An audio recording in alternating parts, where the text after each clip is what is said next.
चैतन्यमय सद्गुरु संपतनाथाय नमः। अध्याय 7वा। मनाच्या इकडे आहे ना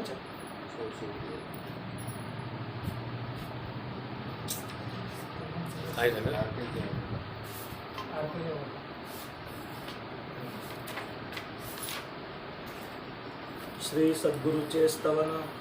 ओम नमोजी सद्गुरुनाथा, विश्वात्मक चैतन्य सत्ता, आत्मसूर्य प्रदाता, स्वयं प्रभो गया घन, गुरु साक्षात परमात्मा, महामंगल सहस्रारी रमणा, महाकौंडिन्य रूपी अंगना, ब्रह्मांड नायका, जड जीवा तारावयाशी, ही जडवी स्वरूपाशी, उकलोनी गुह्य प्रमेयाशी, सिद्धत्व द्यावया, सगुण रूपे देह धरिसी, परोपकारे कार्य करिसी, अज्ञ जीवांना नेशी, परमोच्चपदी, परमहंस गतीचा आधार, की दिव्य अनाहताचा गजर, महाचैतन्य सत्ता अमर, की अविनाशची।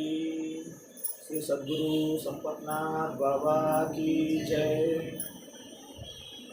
ओम चैतन्यमयी सद्गुरु संपतनाथाय नमः। अध्याय 7वा। ओम नमो सद्गुरु संपतनाथ, जीवा करविषयी गुणातीत, मूळ स्वरूपी समर्पित, कृपा तुझीच असे। या ठिकाणी सद्गुरु गंगानाथ बाबा आपल्या सद्गुरूचं स्तवन करीत आहे। आपल्या सद्गुरूबद्दल जे अस्सल ज्ञान आहे त्याबद्दल बाबा या ठिकाणी सांगत आहे। ओम नमोजी सद्गुरुनाथा। या ठिकाणी बाबा सर्वात पहिले संपतनाथ बाबाला नमन करून राहिले आहेत आणि सांगत आहेत की जीवा करविषी गुणातीत, मूळ स्वरूपी समर्पित, कृपा तुझीच असे।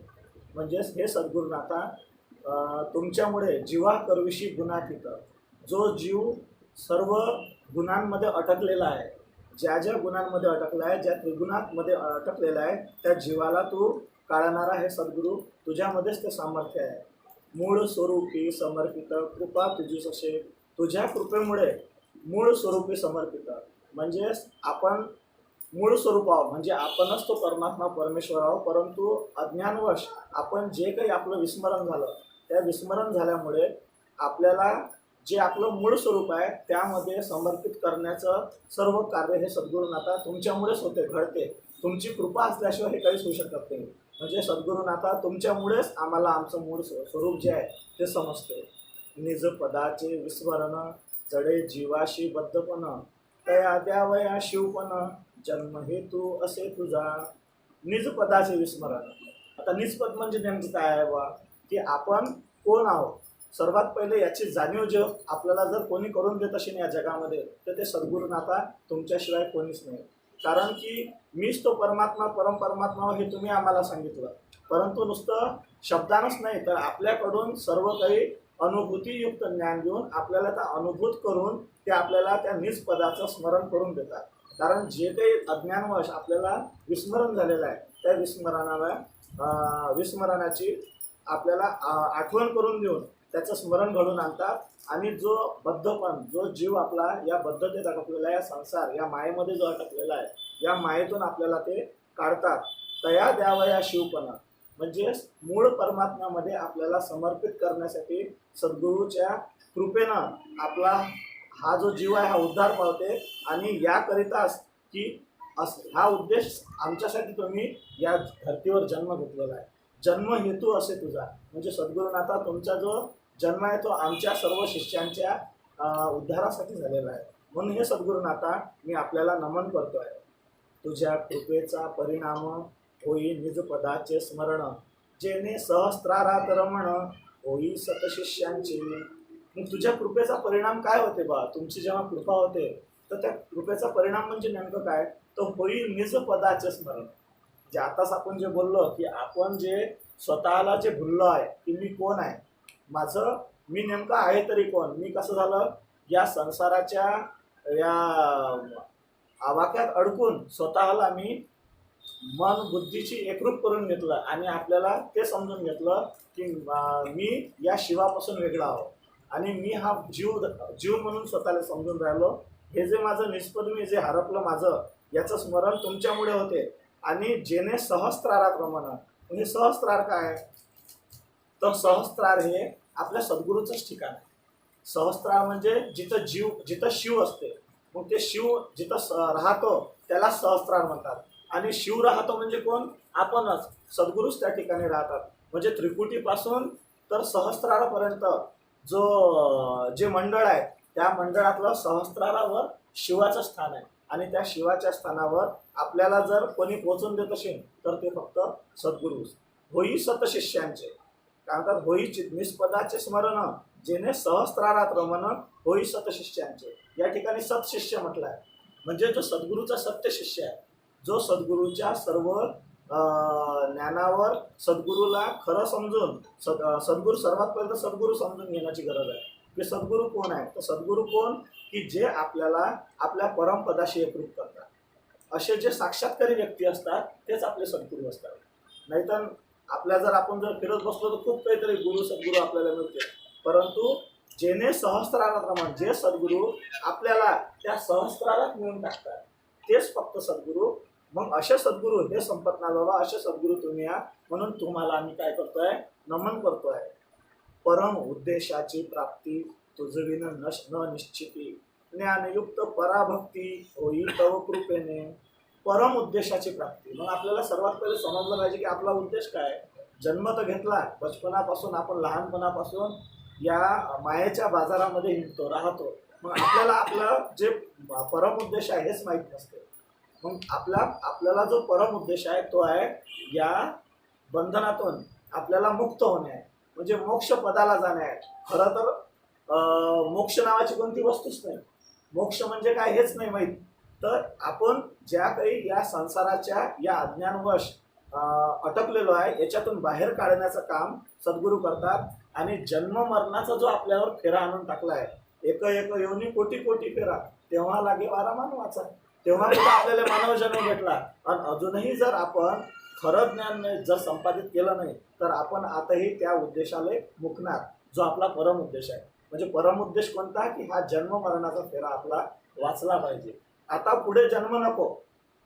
प्रत्येक संत सांगतात की याच्या पुढे मला जन्म नको. म्हणून तो जो खरा उद्देश आहे त्यावर आपल्याला जर कोणी पोहोचून देत असेल तर ते फक्त आपले सद्गुरू राहायचे असतात. म्हणून ते म्हणतात तुझविन न निश्चिती, म्हणजे तुमच्याशिवाय आम्हाला कोणीच त्या परम उद्देशाची प्राप्ती करून देऊ शकत. म्हणून ज्ञानयुक्त पराभक्ती होई तव कृपेने. ज्ञानयुक्त पराभक्ती, ज्ञान काय अज्ञान काय हे आपल्याला समजलं पाहिजे. ज्ञानयुक्त पराभक्ती, पराभक्ती म्हणजे काय? की जे संत करतात, जे अद्वैत मूलक आहे, म्हणजे ज्याच्यात अद्वैतता आहे, जिथं परमात्मा आणि हा जीव हा वेगळा नाही, जिथं दोन्ही सारखे आहे ते पराभक्ती, म्हणजे ज्याला आपण अद्वैत म्हणतो. आणि जे द्वैत भक्ती आहे, द्वैत भक्ती म्हणजे जिथं परमात्मा आणि आपण वेगवेगळे होतो, जिथं इतर देव आपल्याला दिसतात. जे कारण की आपण जेव्हा जन्माला आलो या संसारामध्ये एकच एक गोष्ट आपल्याला सांगण्यात येते की तो देव आहे आणि तू भक्त आहे. परंतु इथं सद्गुरू आपल्याला ज्ञान शिकवतात की तो भक्त आणि तो परमात्मा हे दोन वेगवेगळे नसून तू एकच आहे. सर्व चराचरामध्ये वास करत असलेला प्रत्येक जो सजीव आहे, प्रत्येक जो जीव आहे, नुसतं सजीवच नाही तर ज्याला जीव नाही आपण म्हणतो त्याच्यामध्येही परमात्मा वास करते. तुमच्यामधली आत्मा वेगळी नाही, माझ्यामधली आत्मा वेगळी नाही. आपल्या सर्वांच्या सर्व आत्मा नावाची चीज एकच आहे. आपण कधी कधी मला ते एका जणांना प्रश्न विचारला होता, मग ते गायीमध्ये आत्मा कशी दुसरी असते का? अरे त्याचं साहजिक म्हणणं आहे, गायीमध्ये आत्मा दुसरी असते का? गायीमध्ये असणारी आत्मा, कारण की काय होऊन राहिलं की आपल्या डोळ्यासमोर चित्र उभं करतात की गायीचं चित्र, गायीचं अशा प्रकारची आत्मा असेल. परंतु ते चैतन्य जे आहे ते चैतन्य स्वरूप एकच आहे. स्वरूप सद्गुरू आपल्याला शिकवतात की कोणतं स्वरूप आहे, मग त्या स्वरूपाशी आपल्याला एक करून ज्याला सगुण भक्ती म्हणतात. मग हे जे पराभक्ती जे दिली येतं, हे पराभक्ती म्हणजे अद्वैत मूलक, म्हणजे जिथं परमात्मा आणि मी एकच, त्याला आपण म्हणतो पराभक्ती. ही ज्ञानयुक्त. ज्ञानयुक्त म्हणजे काय? अज्ञानासारखे नाही की तुम्हाला पूर्ण ज्ञान देऊन ते पराभक्ती शिकवली. आणि संत हे पराभक्ती करतात आणि सद्गुरू आपल्याला पराभक्तीत जोडतात. होई तव कृपेने, म्हणजे हे संपत ना बाबा, तुमच्या कृपेनेच हे आम्हाला निश्चिती भेटणार आहे. तुमच्या कृपेनेच आम्हाला हे पराभक्ती समजणार आहे. त्या उद्देशाची परमप्राप्ती आम्हाला फक्त तुमच्यामुळेच होणार आहे. म्हणून हे सद्गुरुनाथा तुम्हाला माझं नमन असो. तू स्वयं चिदविलास तू अनाहताची दिव्य रास, चिन्मय रूपाची आरास, तू गुरुनाथा, तू स्वयं चिद्विलास. म्हणजे जो परम आनंद आहे, जो परम आनंद आहे हा कोणी दुसरा कोणी नाही. हे सद्गुरू राया तुम्हीच तो परम आनंद आहे. कारण की तू स्वयं चिद्विलास, तू अनाहताची दिव्य रास. या ठिकाणी अनाहताची दिव्य रास म्हटलंय. अनाहत म्हणजे या सृष्टीचं उगम जे झालं, सृष्टीच्या उगमावरच सर्वात पहिले ज्याचं जे काही आहे ते म्हणजे ओंकारानं पूर्ण सृष्टी व्यापली. आणि या सृष्टी व्यापली तर तू अनाहताची दिव्य रास, तो जो ओंकार आहे ना तोच तो अनाहत आहे.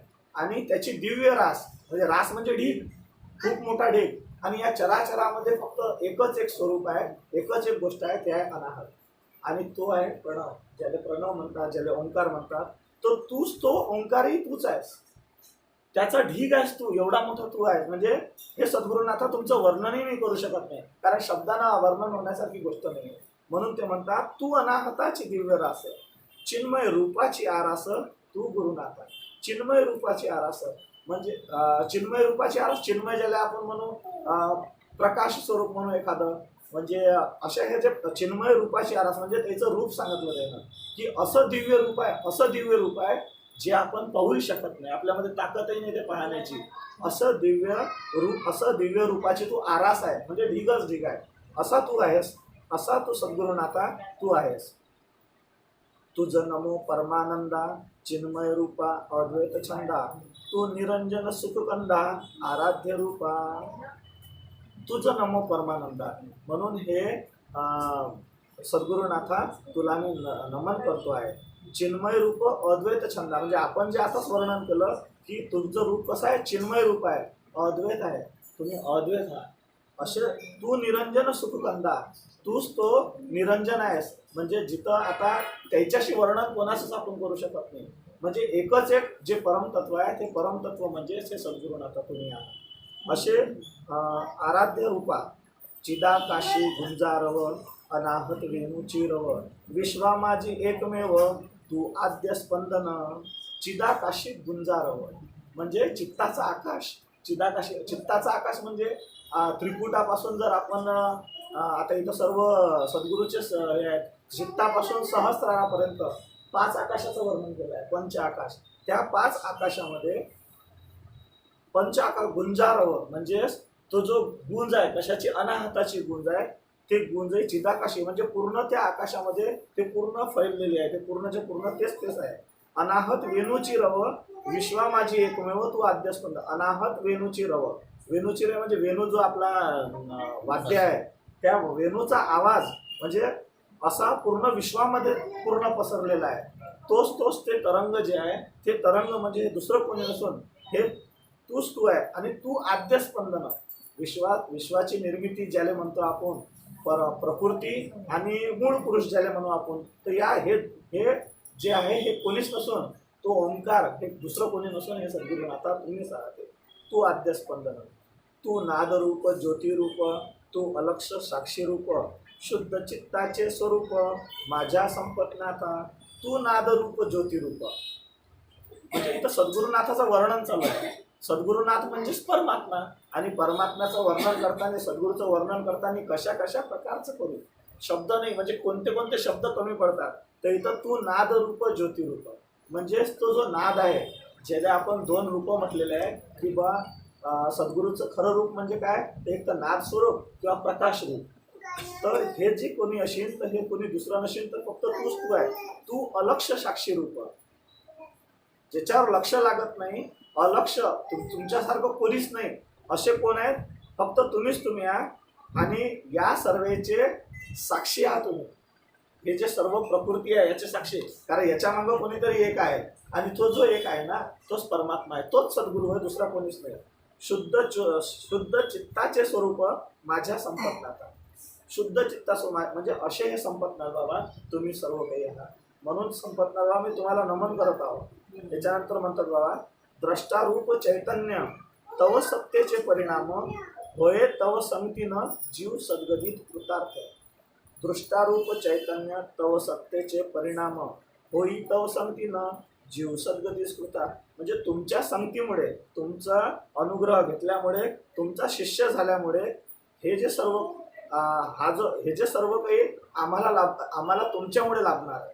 तुम्ही आहात म्हणून हे सर्वच सर्व आम्हाला लागणार. होईत जीव सद्गतीत कृतार्थ. मग आमचा जीव कसा झाला? सद्गतीत झाला तुमच्या कृपेमुळे. तुम्ही जे आमच्यावर उपकार केले, तुमच्या उपकारामुळे आम्हाला हे सर्व ज्ञान समजलं आणि त्या परमतत्वाशी तुमच्यामुळे आम्ही एक होऊ शकतो. तुझी साक्षी रूप अनुभूती, स्फुरो शुद्ध चित्तवृत्ती आणि तुझी अमृत वस्ती लाभो इच्छुकांना. तुझी साक्षी रूप अनुभूती, स्फुरो शुद्ध चित्तवृत्ती आणि तुझी अमृत वस्ती लाभो इच्छुकांना.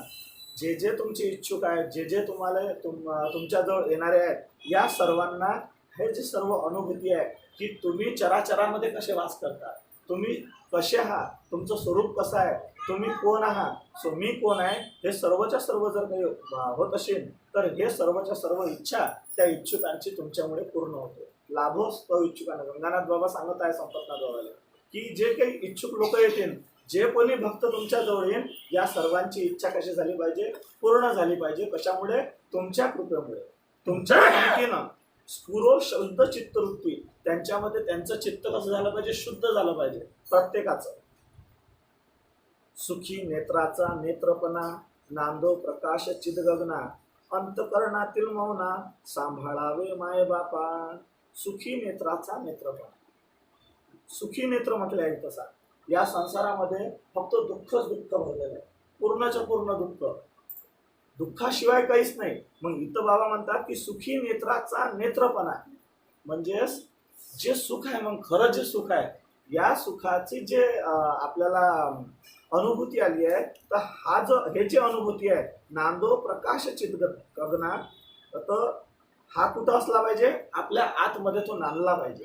प्रकाश चित्ताच्या प्रत्येक आकाशामध्ये तो नांदला पाहिजे. अंतकरणातील मौना, सांभाळावे मायबापा. अशा प्रकारे तुम्ही हे सर्व काही आमच्यासाठी जे ठेवून ठेवलं हे आम्हाला लाभो. म्हणून गंगानाथ बाबा म्हणतात की आपल्या सद्गुरूचं ते या ठिकाणी नमन केलं. मागील अध्यायी सखाराम, कथेला दिदला आराम, आता परिसावे नित्राम, गुरु शिष्याची संगत. मग मागील अध्यायी सखाराम बाबाचं आपण जे वाचलं, कथेशी दिदला आराम, आता परिसावे नित्राम, गुरु शिष्याची संगत. आतापर्यंत आपण जे कथा ऐकली ती वेगळी झाली. आता आपल्याला गुरु शिष्याची संगत कशी झाली, म्हणजे सद्गुरू सखाराम बाबा आणि सद्गुरू संपतनाथ बाबा यांचे बारीक सारीक गोष्टीचं वर्णन आता याच्या पुढे बाबांनी केलेलं आहे. पाय घोड भगवी कफनी, गळा शोभे रुद्राक्षमणी, तीन भस्माच्या पट्ट्यांनी उंच भाल शोभत असे. पाय घोड भगवी कफनी, म्हणजे पायापर्यंत भगवी कफनी नेसणारे, गळा शोभे रुद्राक्षमणी, गळ्यात रुद्राक्षाच्या माळा, तीन भस्माच्या पट्ट्यांनी, म्हणजे कपाळावर तीन भस्माची पट्ट्या, उंच भाल शोभत असे. उंचीचं उंच उंच प्रकार त्याचं कपाळ असं शोभत होतं. हे कोणाचं वर्णन करून राहिले आता? या ठिकाणी सखाराम बाबाचं वर्णन चालू आहे. पायी खडावा आती चिमटा, कमरेला भगवा दुपट्टा, चंदेरी शुभ्र दाढी जटा, विरक्त संत सखाराम. पायी खडावा आणि हातामध्ये चिमटा असणारे सखाराम बाबा, कमरेला भगवा दुपट्टा बांधून, त्यांची दाढी कशी? पांढरी शुभ्र दाढी, मोठीच्या मोठी, विरक्त संत सखाराम. विरक्त म्हणजे या संसाराशी त्याचं काही घेणं देणं नाही, त्या वैराग्यात, त्या आपल्या सद्गुरूच्या ध्यानात असलेले असे कोण? सखाराम बाबा. चिलमचा असे संग, त्यात गांजा खाकरी मेंग, एंडी ठेवून चढे रंग, जणू अवधूत मूर्ती. आता यामध्ये कसं आहे की बा ते त्यावेळेस चिलमचं साठ ठेवत होते आणि त्यात गांजा खाकरी मेंग, गांजाची चिलम वळण्याचा. आता या ठिकाणी बाबाचं हे सांगितलं आहे, जणू अवधूत मूर्ती. अवधूत म्हणजे काय? तर अवधूत जर संताईनं वर्णन केलं तर गोरक्षनाथ बाबाला अवधूत म्हटलं, त्याच्यानंतर दत्तात्रयाला अवधूत म्हटलं. मग अवधूत म्हणजे काय? जे या संसाराच्या सर्वच सर्व सोडून त्या परमेश्वराशी एकरूप झालेले आहे, जे खुद परमेश्वर आहे, त्यांना अवधूत म्हटलं जाते. त्याला या ठिकाणी जणू अवधूत मूर्ती. मग सखाराम बाबा कसे होते? अवधूत होते, म्हणजे विरक्त भावनेनं, वैरागी भावनेनं राहिलेले. त्यांच्या या संसाराशी काही गंध नाही, फक्त त्याला एवढंच की तो परमात्मा आणि मी, अशा प्रकारचे संत सखाराम बाबा होऊन गेले. नशे खाण्यापिण्याची चिंता, नशे कशाचीही व्यथा, भाव निरालंब नित्य चित्ता सिद्ध महात्मा अलौकिक. नशे खाण्यात म्हणजे त्यांना काही खाण्यापिण्याची चिंता नाही, नसे कशाचीही व्यथा. भाव निरालंब नित्य चित्ता सिद्ध महात्मा, अशा प्रकारचे सिद्ध महात्मा होते सखाराम बाबा. धुनी लावुनी बसे अंतरी शून्यत्व बसे द्वैत भावाचा लेश नशे ऐसा वीतरागी महात्मा. धुनी लावणी बसे. नेहमी नाथ संप्रदायामध्ये जर पाहिलं तर धुनीचं एक विशेष महत्त्व आहे. धुनी लावली की प्रत्येक जण बसते. अशा प्रकारे संपतनाथ बाबा हे धुनी लावत आणि अंतरी शून्यत्व बसे. मग अंतरामध्ये काय होतं तर शून्यत्व. शून्य म्हणजे या संसाराच्या पलीकडचं जे सुख आहे, म्हणजे तीन गुण आणि पंचतत्वाच्या पलीकडचं जे अस्तित्व आहे त्या अस्तित्वाला आपण शून्य म्हणतो, शून्य अवस्था म्हणतो. भगवान बुद्ध त्याचं वर्णनच करतात या प्रकारे की 3 गुण आणि पंचतत्वाच्या पंचतत्व सोडून, म्हणजे हे पूर्णच्या पूर्ण अष्टधा प्रकृती जे आहे, या अष्टधा प्रकृती सोडून जे अस्तित्व आहे ते अस्तित्व म्हणजे शून्य, ते अस्तित्व म्हणजे शून्य. अशा प्रकारचं अंतरी शून्यत्व असेल, कारण ते खूप परमात्मा. अंतरी शून्यत्व म्हणजे ते पूर्ण त्या अवस्थेत पोहोचलेले परमात्मा अवस्थेत आहे. द्वैत भावाचा लेश नसेल, कारण इथं द्वैतभाव नव्हताच की तो परमात्मा अलग आहे मी वेगळा, असं काहीच नाही. मीच तो परमात्मा जे आपल्याला ज्ञान शिकवलं सद्गुरू आहे ना, त्याच प्रकारे ऐसा वीतरागी महात्मा, अशा प्रकारचे संपतनाथ आपला सखाराम बाबा असे महात्मा होते. रिद्धी सिद्धी असती दासी पूर्वीत कोणत्याही इच्छेसी परिया वीतराग महात्म्यासी इच्छा नशे कोणतीही. कारण की चमत्कार नावाची चीज जे आहे, चमत्कार, तर हे सिद्ध महात्मे जे असतात याच्या दासी असतात. रिद्धी सिद्धी म्हणजे काय, जे मागितलं ते मिळते, ज्याची इच्छा केली ते भेटते, असे हे महात्मा. फक्त याच्या तोंडातून शब्द. आता साधा आपण जर ना गजानन महाराजचं जर नाव घेतलं तर आपण ऐकलेल्या कथा असते की त्यानं असं विहिरीला लगेच पाणी लागलं काय, ट्रेन काय थांबवली. तर अशा प्रकारे संपतनाथ बाबा रिद्धी सिद्धी त्यांच्या दासी होती, काहीही करू शकत होते ते, परंतु तरीही त्याची कोणतीच इच्छा त्याच्यामध्ये राहिली नव्हती. इच्छा नशे कोणतीही.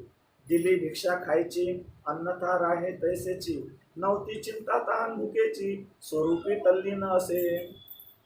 त्याला जे भिक्षा मिळाली तेच तेवढ्यातच खात होते, नाहीतर मग तसेच्या तसेच ते राहत होते. नव्हती चिंता तान भुकेची, कोणतीच चिंता नाही, त्याने स्वरूपी तल्लीन असे. आणि आपलं जे स्वरूप आहे त्या स्वरूपामध्ये ते नेहमी तल्लीन राहील.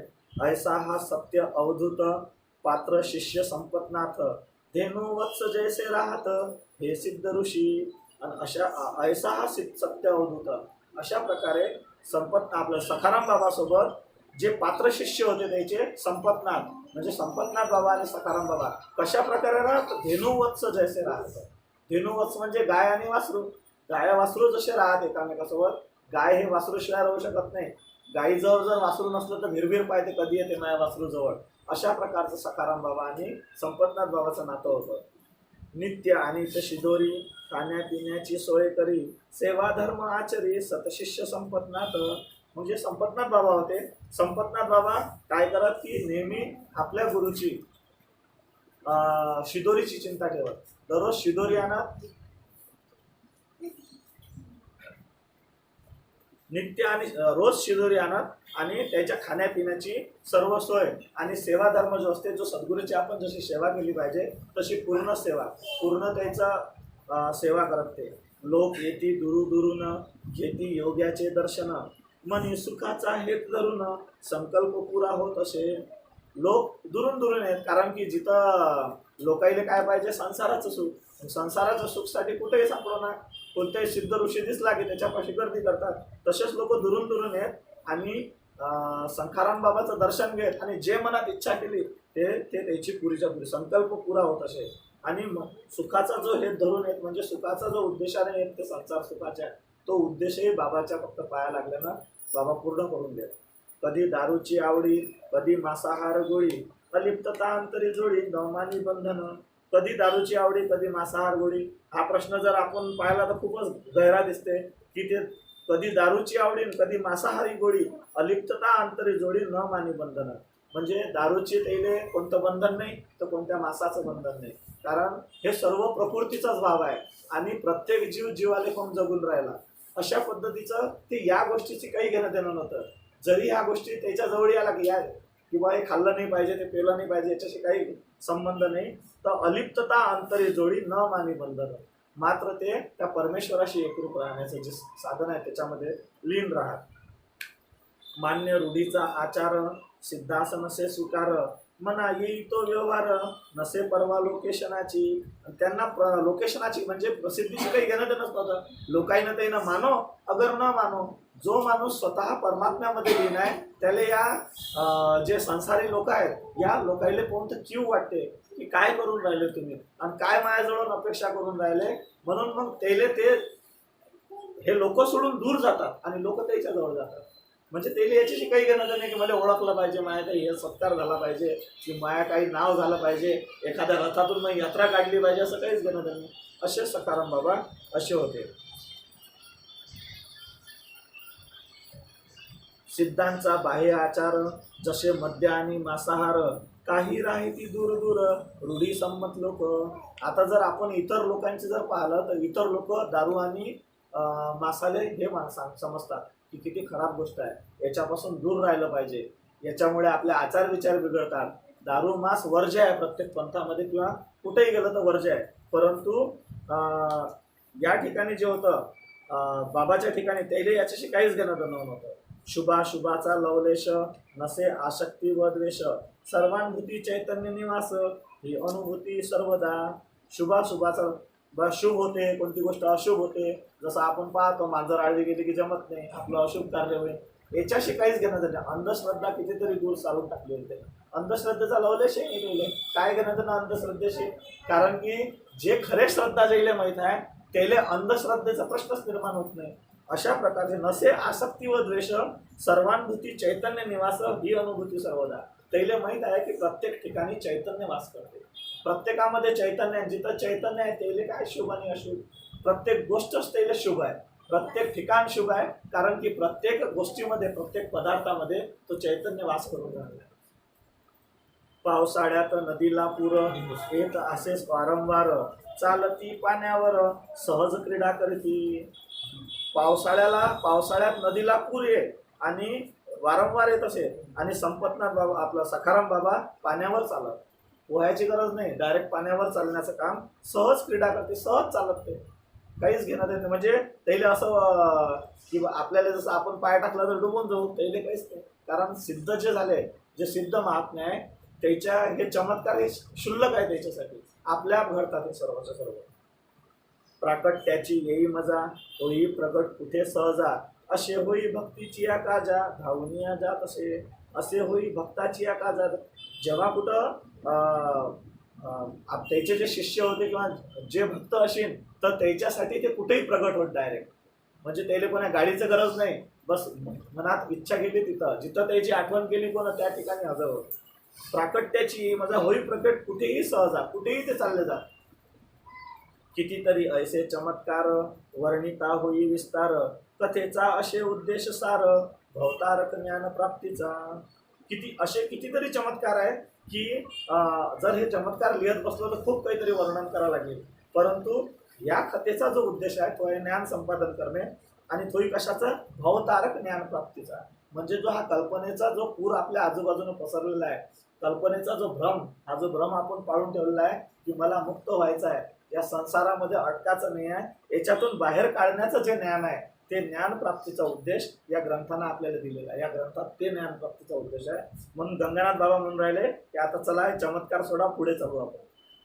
सिद्ध महात्म्याचे जीवन जे अनुभूतीचे प्रमाण मोक्षदायक असे साधन तयाच्या मालकीचे. मग सिद्ध महात्म्याचे जीवन कसे असते?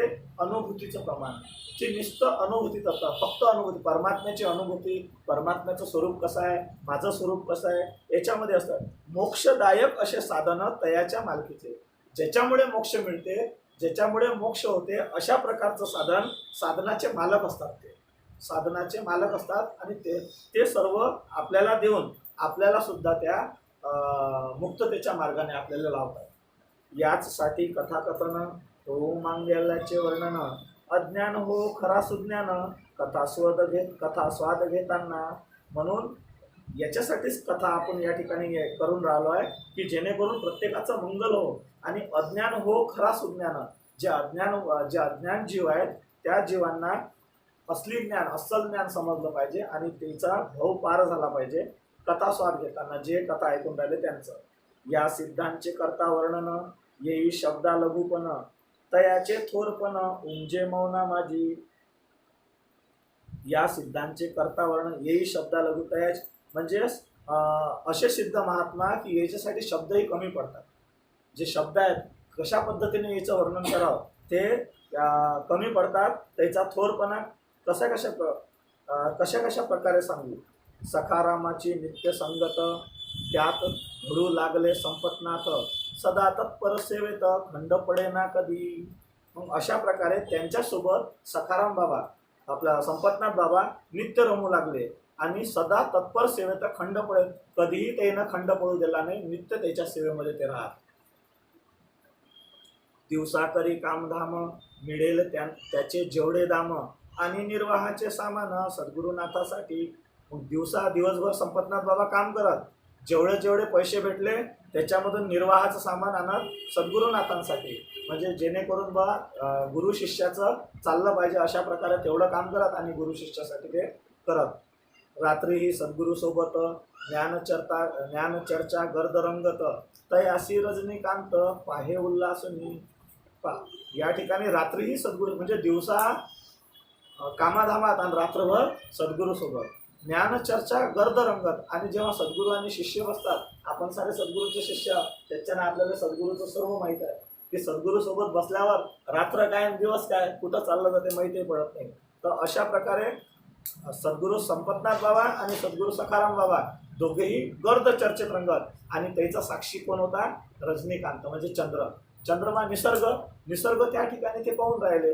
आणि पाहे उल्हासुनी का त्याच्या म्हणजे जिथं सद्गुरू आणि जिथं शिष्य बसलेले आहेत त्या ठिकाणी अक्षरशः सर्वच्या सर्व या निसर्गातले जेवढे देवी देवता असतील ते सर्वच्या सर्व त्या ठिकाणी हजर असतात. मग तिथं चंद्र तर काहीच नाही.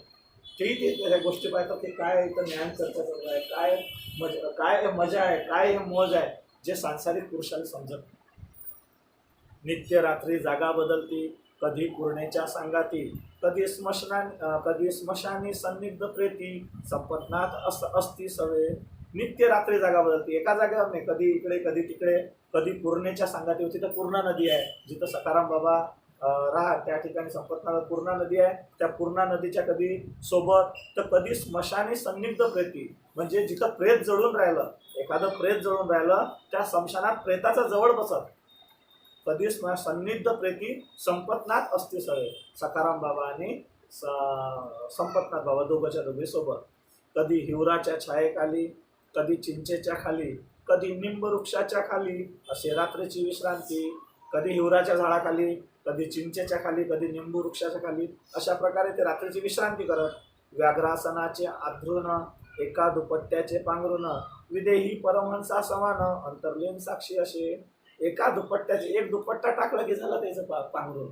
आणि विदेही परमहंसा अंतर्लीन साक्षी असे. आणि एकदम आतमध्ये पूर्ण अंतरप्रवासात मग्न त्या अंतर्धूनमध्ये प्रज्ञ त्या ओंकारामध्ये रमलेले अशा प्रकारे ते बसत. दोघे बसून एकांती गूढ रहस्य बोलती गुप्त खुना त्या होती प्रगट सर्वार्थाने. दोघे बसून दोघंच राहत आणि गूढ रहस्य बोलती. नाथपंथाचे जेवढे गूढ रहस्य आहे जे असली ज्ञान आहे त्या असली ज्ञानामध्ये ते एकामेकासोबत चर्चा करत. गुप्त खुना त्या होती प्रगट सर्वार्थाने. आणि अशा प्रकारे ते समजा एकामेकासमोरही बसले आहेत तर मी काय करून राहिलो तर हे इशाऱ्याने एकामेकाला सांगू शकत. अशा प्रकारे गुप्त खुना बऱ्याचशा नाथ संप्रदायामध्ये आहे की जे गुरु आणि शिष्याला माहीत असतात. गायत्री शिकविती सखाराम जे प्राण ऊर्जेचे सुखधाम कसा सावित्रीचा संगम संपतनाथास उपदेशती. मग गायत्री शिकविती सखाराम जे गायत्री आहे म्हणजे ज्याला आपण अजपाय म्हणतो. अजपा जप कसा शिकवायचा हे सर्व काही शिकवत सखाराम बाबा. जे प्राण ऊर्जेचे सुखधाम ज्याच्यामुळे प्राण ऊर्जा कार्यरत जो प्राणशक्ती आपल्यामध्ये आहे जे प्राणशक्तीसोबत आपण कसं राहायचं आहे आणि कसा सावित्रीचा संगम संपतनाथाचा उपदेशी. आणि जे पदार्थ ऊर्जा आणि प्राण ऊर्जेचा कसा संगम होते या सर्व ज्ञानाबद्दल संपतनाथास सखाराम बाबा शिकवत होते. सिद्ध गायत्री व अजपा मिळवून जाती आपा आपा सुगम तंत्र सोपा संपतनाथास निवेदिती. आता हे त्या परमात्म्याच्या प्राप्तीसाठी जे जे साधना असतात या साधनेमध्ये गायत्री व अजपा मिळवून जाती आपा आपा सुगम तंत्र सोपा, म्हणजे कशा प्रकारे आपल्याला ते साधना करायची आहे. या साधनेचं जे तंत्र आहे ते सखाराम बाबा संपतनाथ बाबाला शिकवत होते. नाथ पंथातील विधी कर्म कैसे असे त्यातील मर्म आणि अलिप्तपणाचे वर्म विवर्ती सांभाळावया. नाथ पंथातील विधी कर्म, नाथ पंथाचे जे विधी कर्म आहेत आपण सर्व शिकलेलोच आहोत, ते आपल्याला माहीतच आहे कशा कशा प्रकारच्या विधी आहेत. तर त्या विधी बाबा त्यांना सर्व आणि त्याच्यातले जे मर्म असते जे रहस्य असते हे रहस्य त्यांना उघडून सांगत. आणि अलिप्तपणाचे वर्म विवर्ती सांभाळाय, आणि आपल्याला कसं राहायचं आहे या संसारात राहून आपल्याला अलिप्त कसं व्हायचं आहे याचं जे मर्म आहे याचं रहस्य आहे ते शिकवत होते, ज्याला आपण सहज योग म्हणतो. सहज योग ऐकलाय असं, सहज समाधी म्हणतो त्याला आपण. चारा रानगाईसाठी स्वय आणि हा जगजेती शेण गौऱ्या थोपटी सेवारत संपतनाथ. संपतनाथ बाबा जे रानगाई होत्या त्याच्यासाठी चारा आणत आणि शेण गौऱ्या तिथं थोपत, हे सर्व सेवा जे आहे ते संपतनाथ बाबा त्या ठिकाणी करत असत. नाथ पंथाच्या चालीरीती असे आदेश कोण्या अर्थी बाह्य आभूषण संपत्ती प्रकारासह वर्णिती. नाथ पंथाच्या ज्या चालीरीती आहेत तसेच जे आपल्याला जे नाथपंथामध्ये आभूषण आपण जे घालतो जसे बाबा घालत होते त्या प्रत्येक आभूषणाचं वर्म काय आहे, काय माहिती आहे, हे सर्वचं सर्व ते बाबांना शिकवत होते. कंथा कमंडलू झोली रुद्राक्ष चिमटा शैली भस्माची लहान झोली आभूषण नाथाचे. ते सांगून राहिले की हे कंथा कमंडलू झोली रुद्राक्ष चिमटा हे सर्व नाथांचं आभूषण आहे. दर्शनी नाथ कानफाटेनाथ बैरम झोली अवघडनाथ पंथ आखाडे यांचा प्रघात सर्व माहिती देती. याच प्रकारे नाथामध्ये कोणकोणते संप्रदाय कुठं कुठं बाहेर कसे आहेत, जसे दर्शनी नाथ आहे, कानफाटे नाथ आहे, बैरम झोली आहेत, अवघडनाथ आहे, आखाडे आहेत. आपण बऱ्याचशा गोष्टी ऐकल्या आहेत. याचं सर्व ज्ञान हे कोणाला देत होते, ते आपल्या शिष्याला देत होते संपतनाथ बाबांना. कधी रात्रीचे धवल चांदणे कधी काळी रात्र अनुभवणे त्या माझी रमत जाणे सहज स्वभावे. विश्रांती तेथे धुनी देती आसन लावणे गुरु शिष्यांच्या मनी आनंदाचे उणे नसे. दोघंच्या दोघं मस्त बसत विश्रांती जिथं विश्रांती केली त्या ठिकाणी धुनी असे आसन लावून देत दोघे जण, आणि गुरु शिष्याच्या मनी आनंदाचे उणे नसे, म्हणजे संपूर्ण आनंद त्याच्यामध्ये भरलं होतं. कारण त्या नित्य अनुभूतीत ते राहत. नित्य अनुभूतीचा जो आनंद आहे, जे परमात्मा तत्वाचं ज्ञान आहे, हे सर्व त्याच्यामध्ये होतं आणि त्याला ते उपभोगत. रात्रीची झोप कशी अल्प असे योग निद्रेचा कल्प बाह्य विश्रांती जरी स्वल्प असे अंतरे जागृती. रात्रीची झोप त्याची छोटी होती, लहान झोप असे योग निद्रेचा कल्प. कारण की योग निद्रा शिकवली होती की जेव्हा माणूस योगा करते, योगा म्हणजे जे ध्यानावस्थेमध्ये असते त्यामध्येच तो सर्वचं सर्व विश्रांती घेऊन घेते आणि त्याला त्या झोपेची खूप मोठी गरज आहे. जर आपण गंगानाथ बाबांना पाहिलं असेल तर एक प्रसंग आठवते की बाबासोबत एक दिवस मी रात्री संध्याकाळी 7 वाजता गेलो बाबाच्या घरी. मग बाबांना आम्ही बसलो, जेवण केलं बाबांनी. बाबा म्हणे काय असेच काय झोपला काय? म्हटलं नाही बाबा. तर बरं एक काम कर, हे पुस्तक काढ बरं याच्यातलं. रात्रीच्या 9 वाजता पुस्तक काढलं, याच्यातलं अमुक अमुक पद काढलं. हां आता याचं विश्लेषण कर बरं. म्हटलं बाबा नाही तुम्हीच करा. बरं ठीक आहे. ते विश्लेषण करायला सुरुवात केली. विश्लेषण करता करता 9चे वाजले 12. बाबाने अशीच टाईम किती झाला? 12 वाजले. म्हटलं 12 वाजले काय? बरं एक काम कर, अलमारीतलं दुसरं पुस्तक काढ बरं. एक त्याची गोष्ट 12 वाजता रात्री दुसरं पुस्तक काढलं. बाबांनी दोघंच जण मग काढला. आता असं कर, हे आपल्याला समजून घ्यायला लागतं. बरं बोलता बोलता 1:30 वाजला. 1:30 वाजता बाबा म्हणजे आता गळ्या सात्री टाक. बाबा मी इकडून झोपलो, बाबा इकडून झोपले. मला आठवत आहे तशा बाबा माझ्याकडे फोन राहिले. बाबा फायदा आहे अशीच तुला झोप येऊन राहिली काय? नाही बाबा झोप नाही येऊन राहिली. बरं एक काम कर ना मग, ते आपलं कोणतं पुस्तक नाही आपलं सोहम भावाची उजरी, याच्यातलं 203 असं काहीतरी पद काढलं. सकाळी 4 वाजले. बाबा म्हणते गड्या आशिष आता झोपा लागते म्हणे, कारण की 4 वाजले. म्हटलं हो बाबा झोपलं. असं करतो म्हणे 6 वाजता आंघोळ करून मंदिरात जायचं. तर बरं बाबा ठीक आहे. 4 वाजता झोपल्यावर झोप येते का? 5:30 बाबा उठले.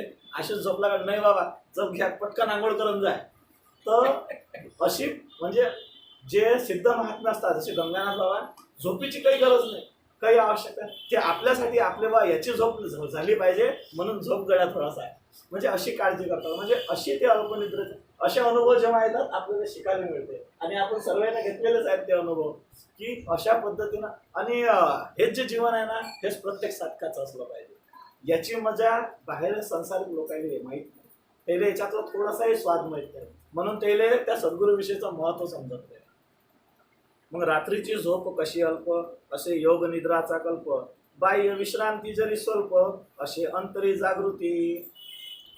म्हणजे किती काही असलं तरी ते अंदरून जागृत असतात ते संत. जे सिद्ध महात्म्यांना पूर्ण अंदरची जागृती त्याची कायम असते. कधी करी कथाकथन, होई काळूनाथाचे स्मरण.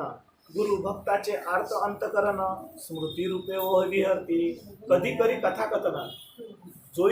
जोही शिष्य आहे ना, तो आपल्या सद्गुरूचंच वर्णन करते. आपल्याला सर्वेला माहीत आहे की सखाराम बाबा कोणाचं वर्णन करत, मग काळूनाथ बाबाचं वर्णन करत. कोणासमोर? संपतनाथ बाबा समोर. होई काळूनाथाचे स्मरण, गुरु भक्ताचे आर्त अंतकरण, स्मृती रूपे विहरते. ज्या ज्या आठवणी होत्या त्याच्या गुरु शिष्याच्या, कारण की सखाराम बाबा काळूनाथ बाबाचे तिथं नळणीला जाऊन त्या ठिकाणी राहत. त्या ठिकाणी ते पूर्णा नदीच्या काठी रात्रभर बसत. काळूनाथ बाबा आणि सखाराम बाबा त्यांना ते आठवे. अशा स्मृती रूपे विहरते. काळूनाथाची कहाणी कथता अश्रू येती नयनी. सिद्ध महात्म्याच्या मनी गुरुभाव उंच बळे. बाबाची कहाणी, काळूनाथ बाबाची कहाणी सांगता सांगता डोळ्यात पाणी आहे. कारण ते क्षण जे असतात ते सत्शिष्य विसरू शकत नाही. आणि त्याच्या बाबाचं कहाणी सांगता सांगता अश्रूनं रडत सखाराम बाबा. म्हणजे हे खरं प्रेम आहे, हे खरं समर्पण, हे खरे संवेदना, हे फक्त सत्शिष्यच जाणू शकते. नळणीचा परिसर होई कथेत साकार. पूर्णा नदीची धार, काळू सवे वाहे म्हणी. अशा प्रकारे तो नळणीचा परिसर त्याच्या म्हणजे संपतनाथ बाबाला सांगा, तर ते कथा सांगता सांगता मग पूर्णा नदीचा कसा राहिलो, मी कसा बाबांसोबत राहिलो, कसे ज्ञान शिकलो, या सगळ्या चर्चा रात्रभर रंगत त्या. काळूनाथ दयेचे माहेर, तयाचे अनंत उपकार. होई शिष्यभाव साकार, पूर्वस्मृती उजाळता. बाबा जरी त्या ठिकाणी सद्गुरू झाले होते, परंतु सद्गुरू त्याला जेव्हा त्याच्या सद्गुरूची आठवण आली तर ते त्याचा शिष्यभाव जो असते तो शिष्यभाव निर्माण होतो. आणि ते सांगत की बा काळूनाथ बाबा कसे दयेचे माहेर आहेत, की ज्यानं माझ्यावर उपकार करून मला त्या परमेश्वराशी एकरूप करून दिलं. असे माझे काळूनाथ बाबा पूर्व स्मृती उजाळता. अशा त्याच्या पूर्ण आठवणी पूर्ण समोर आहेत. सांगती संपतनाथास, जपावे शिष्यभावास. जरी सद्गुरुपदास पात्र झाले. या ठिकाणी सांगितलं जरी तू सद्गुरू झाला असेल, परंतु मात्र सद्गुरू तुझ्या शिष्यापुरता.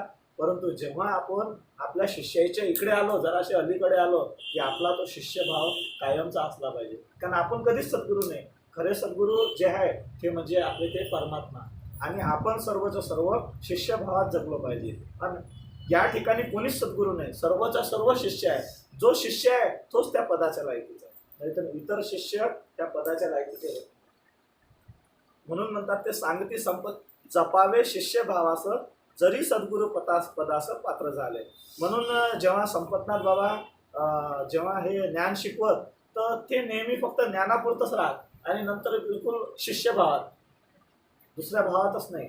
आणि आजही जर तुम्ही अनुभव घेतला गंगानाथ बाबाचा, तर जेव्हा आपल्या जवळ येतात बाबा तेव्हाच समजा आपल्याला शिकवते, नाही तर प्रत्यक्ष बाबा संपतनाथ बाबाच्या सेवेत 24 घंटे 24 तास. आणि आपल्यासोबत जेव्हा जेव्हा बोलतील तर फक्त संपतनाथ बाबाच्या गोष्टी सांगतील. हे अनुभव आपण घेतला आहे, दुसरं कोणताच विषय नाही. कारण हे आहे खरा शिष्यभाव. खरे शिष्य असे असतात. म्हणून याच्यातून आपण शिकून आपल्यालाही खरं शिष्य बनायचं, आपणही खरे शिष्य झालं पाहिजे. शिष्यत्व अतिसुंदर, सुकोमल मनोहर, जरा नाही अहंकार, विशुद्ध शिष्यत्व असे. तर अशा प्रकारे. आणि सद्गुरू म्हणजे खूप कठीण गोष्ट. शिष्यत्व अतिसुंदर, कारण की शिष्य झाला की त्याच्यासारखं मजा कायच्यातच नाही. सुकोमल मनोहर, जरा नाही अहंकार, विशुद्ध शिष्यत्व असे. कारण की तिथं फक्त नम्रतेचाच भाव, अहंकाराचा भावच निर्माण होत नाही. कारण जो शिष्य आहे तिथं अहंकार बाजूनं राहते, फक्त शिष्यत्व भाव राहते. कृतज्ञतेचा पूर, शुद्ध साधनेचा पाजर, तयाच्या वृत्तीची लहर, गुरु केंद्रित होई. म्हणून कृतज्ञतेच्या पूर, जे जे काही बाबांना शिकवलं, जे काही आपल्या सद्गुरूंना शिकवलं, त्याच्यासोबत राहण्याची मजा ती वेगळीच येते. कधी कथा संगनाथाची, बाल सदृश्य मनाची, साधनेतील उच्च क्षमतेची कथन करीत. कधी कधी ते त्याचे जे गुरुभाऊ होते रंगनाथ स्वामी, त्याची कथा सांगत. बाल सदृश्य मनाची, साधनेतील उच्च क्षमतेची कथन करीत. नवनाथांच्या वैराग्य कथा अद्भुत वाटते चित्ता, ज्ञान भक्ती योग कथा कथन संपतनाथा लागी. अशा प्रकारे संपतनाथ बाबांना ते नवनाथाच्या ज्या वैराग्याच्या कथा होत्या, अद्भुत, ज्या आपल्या चित्ताला अद्भुत वाटते, ज्ञान भक्ती योग कथा ह्या सर्व त्यांना सांगत. असो हे एकांताचं वान, योगसूत्राचे विवरण, कधी राजयोगाचे थोरपण प्रगट करते. कधी ते मग विशेष सूत्र सांगत समजून, राजयोगाचं थोरपण कसं असते, असे ह्या गोष्टी ते संपतनाथ बाबांना शिकवत होते. गुरु शिष्याच्या संगतीत खुल्ला ज्ञान वसंत, अनुभूतीचा रम्य प्रांत अधिक खुलून जाई. अशा प्रकारे जेव्हा जेव्हा गुरु शिष्य त्यावेळेस जे अनुभूतीतल्या ज्या गोष्टी असतात, अनुभूतीतल्या ज्या काही आपल्याला अनुभव येते, त्या सर्व गोष्टी त्या ठिकाणी होत होत्या. आंतरसंबंध गुरु शिष्याचा जसा चंद्रचकोराचा, नित्य ब्रह्मभावाचा उदय जणू. तर अशा प्रकारे जसा चंद्र आणि चकोर पक्षी जसे एकामेकासोबत जुळलेले आहेत, तो जो प्रेम आहे, चंद्र आणि चकोर म्हटला की प्रेमाची प्रेम समजते कसं असते, तर ते जे समर्पणाचं प्रेम आहे, ते प्रेम, अशा प्रकारचं प्रेम गुरु आणि शिष्याचं होतं. बोचऱ्या थंडीचा मोसम, रात्री उघड्यावर विश्राम, निसर्गाशी एक रूप संपूर्ण असती हे गुरु शिष्य. ग्रंथ पुराणातील वर्णन करी ब्रह्ममुहूर्त क्षण, पहाटे 3 तास संपन्न जे विशेष महत्वाचे. हे महत्वाचं या ठिकाणी दिलेलं आहे की ग्रंथ पुराणामध्ये असं लिहिलेलं आहे की सकाळी 3:30 वाजता पहाटे 3 तास संपन्न, म्हणजे ब्रह्ममुहूर्त हा सकाळी 3 तास असतो. जे विशेष महत्वाचे असं कशात लिहिलेलं आहे, खूप आपण जर ग्रंथ वाचले असतील तर त्याच्यामध्ये दिलं आहे की सकाळचा वेळ बा खूप महत्वाचा असते, ब्रह्ममुहूर्त असते. परंतु सिद्धांचा ब्रह्ममुहूर्त क्षण एकालते विलक्षण, उठती जेव्हा झोपेतून तदनंतर ब्रह्ममुहूर्त. पण जो सिद्ध महात्मा असते त्याचा ब्रह्ममुहूर्त केव्हा, जेव्हा ते झोपेतून उठले तेव्हा ब्रह्ममुहूर्त चालू. सिद्धांचा एकालते विलक्षण म्हणजे आपल्याला नवल वाटेल की जेव्हा झोपेतून उठले त्यानंतर जो काही असेल तो आहे ब्रह्ममुहूर्त. जे नित्य निज विश्रांती, ब्राह्मी मूर्ती क्षण निश्चिती, सिद्धांच्या मनी ऐशा रीती, घेणे देणे नसे काही. आता काही जण त्याच टायमाले सकाळी 3 वाजताच उठलं पाहिजे, असं तसं केलं पाहिजे, तर हे झालं बाकीच्या लोकांची गोष्ट. परंतु सिद्ध जे महात्मा असतात त्याला या मुहूर्ताशी काही घेणं देणं नाही. इतक्या वाजता उठलं पाहिजे, तितक्या वाजता उठलं पाहिजे, याच्याशी काही घेणं देणं नाही. उन्हाळ्यातील कडक उन्हात, झुडपाच्या विरळ छायेत, कधी पूर्णेच्या पात्रात दोघे लुटते स्वानंद. उन्हाळ्यातील कडक उन्हात, एकदम कडक उन्हात, एखाद्या झुडपाच्या विरळ छायेत, थोडी सावली आहे बा, अशा प्रकारे पूर्णेच्या पात्रात दोघे लुटती स्नानानंद, म्हणजे आंघोळ करत, स्नानाचा आनंद घेत शाश्वत. आता या ठिकाणी स्नान कोणतं आहे, तर ते जे भक्तीचं स्नान आहे खास, त्या स्नानाबद्दल या ठिकाणी म्हटलेलं आहे. तो स्नानाचा आनंद ते लुटत. कधी शाश्वत सौंदर्याचा झरा वाहे अंतरी झरा झरा, आंतररंग संगतीची धारा अंतरी वाहे नादासवे. शाश्वत सौंदर्याचा झरा, शाश्वत म्हणजे काय, जे नित्य आहे, अनित्य नाही, जे खरं आहे, जे सत्य आहे, त्या सत्यासोबत ते राहत. वाहे अंतरी झरा झरा, आंतर रसगंधाची धारा अंतरी वाहे नादासवे. आणि त्या जे परमात्म्याचं स्वरूप आहे, परमात्म्याचं स्वरूप कोणतं, ते ओंकार, त्या ओंकारासोबत राहत, ते त्या ध्वनीसोबत राहत, त्या नादासोबत ते राहत. गुरु शिष्याचे ध्यान कसे, अंतर्यामी एकांत वसे, मी तू माझे काहीच नसे, नांदे पूर्ण चैतन्य. मग गुरु शिष्याचं ध्यान कसं होतं, अंतर्यामी एकांत वसे, आतमध्ये ते त्या परमेश्वराशी एकरूप झालेले होते. अंतर्यामी एकांत वसे, मी तू माझे काहीच नसे, त्या ठिकाणी मी नाही ना तू नाही, अशा अद्वैतपणानं ते त्या ध्यानामध्ये असेल. नांदे पूर्ण चैतन्य, सर्व चैतन्यमय होऊन जाते पूर्णच्या पूर्ण. शाब्दिक आत्मा परमात्मा, अर्थहीन अशा कल्पना, नित्य प्रबोध विराट स्पंदना, अनुभूत साक्षी ध्यानी भरे. शाब्दिक आत्मा परमात्मा, जे आपण म्हणतो आत्मा आहे परमात्मा आहे, या सर्व आत्मा परमात्मा ह्या गोष्टी सर्व निरर्थक, याच्याशी आपला काहीही संबंध नाही. आत्मा अशी असते, परमात्मा असा असेल. अर्थहीन अशा कल्पना, ह्या सर्वच्या सर्व कल्पना अर्थहीन आहे, याला कोणताच अर्थ नाही. नित्य प्रभूत विराट स्पंदना, अनुभूत साक्ष ध्यानी बरे. मग काय असली ज्ञान? नित्य प्रबोध म्हणजे असली ज्ञान, सत्य ज्ञान काय आहे? तर विराट स्पंदना. विराट स्पंदन म्हणजे हे जे विश्व, जे आपण ज्या ओंकाराची गोष्ट करून राहिलो, संपूर्ण विश्वामध्ये एकच एक नांदते, तो म्हणजे ओंकार. त्या ओंकाराशी एकरूप, अनुभूत साक्ष ध्यानी भरे, आणि त्याची साक्षी भावानं, ते ओंकार जे आहे ना, त्याचंही मी साक्षी, त्याचाही मी साक्षी, अशा प्रकारे ते साधना करत या खऱ्या गोष्टीच्या ते एकरूप राहत. म्हणून आत्मा आणि परमात्मा ह्या गोष्टी अर्थहीन मानून टाकल्या होत्या, याच्याशी त्याचा काहीच संबंध नाही. अनंत विश्वाची अंतर्गती, विराट क्षमतेची परिणिती, तेच महाचैतन्य असती, अस्तित्व नावतया. अनंत विश्वाची अंतर्गती, विराट क्षमतेची परिणिती, तेच महाचैतन्य असती, अस्तित्व नावतया. म्हणून मग काय म्हणतात ते, की अस्तित्वाचं त्यानं वर्णन केलं आहे, की अस्तित्व म्हणजे असणे आणि उपाधी कोणतीही नसणे. ज्याला कोणतीच उपाधी नाही असं अस्तित्व. म्हणजे त्याला नाही आपल्याला म्हणता येत आत्मा, त्याला नाही म्हणता येत परमात्मा. नाही तर आपण प्रत्येकाला उपाधी लावून टेकले.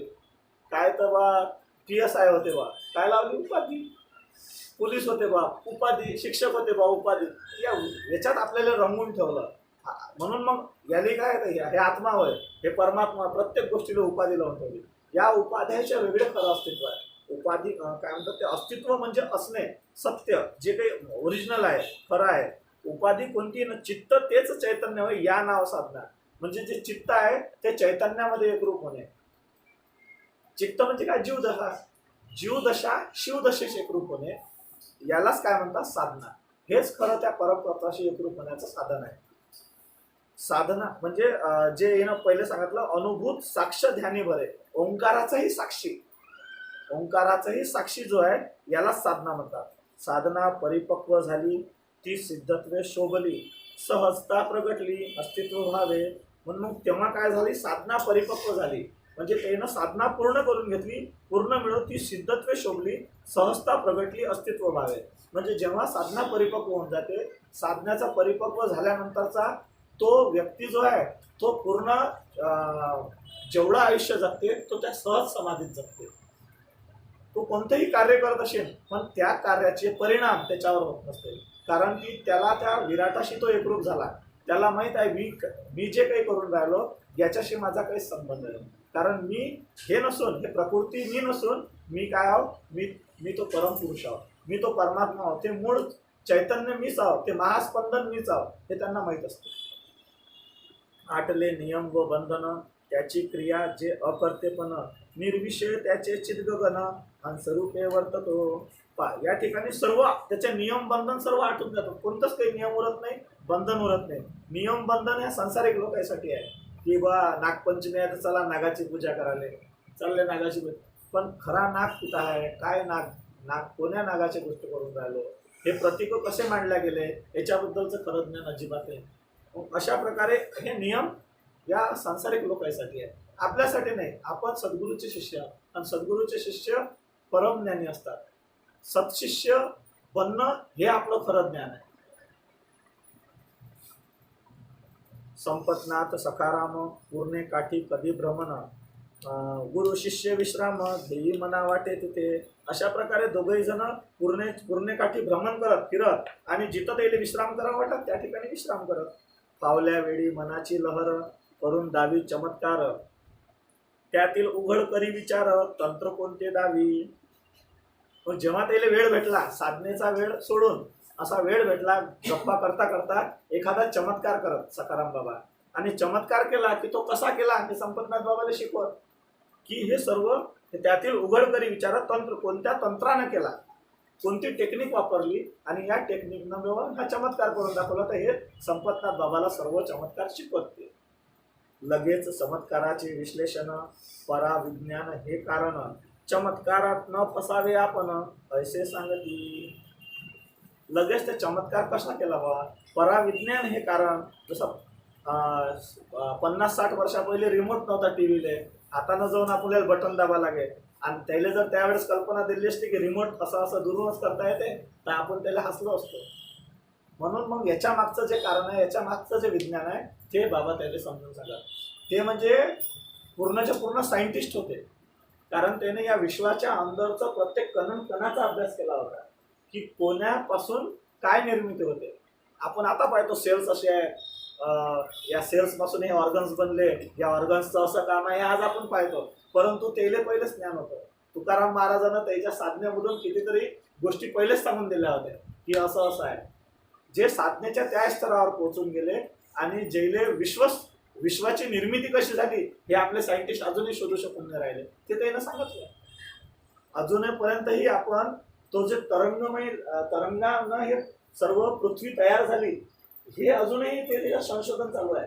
बिग बँग थिअरी, कोणत्या वेगवेगळ्या प्रकारच्या अशी निर्माण झाली, अशी स्फोट झाला, अशी त्याचा पदार्थ थंड झाला, हे तर कधीच संतांना सांगून ठेवलं.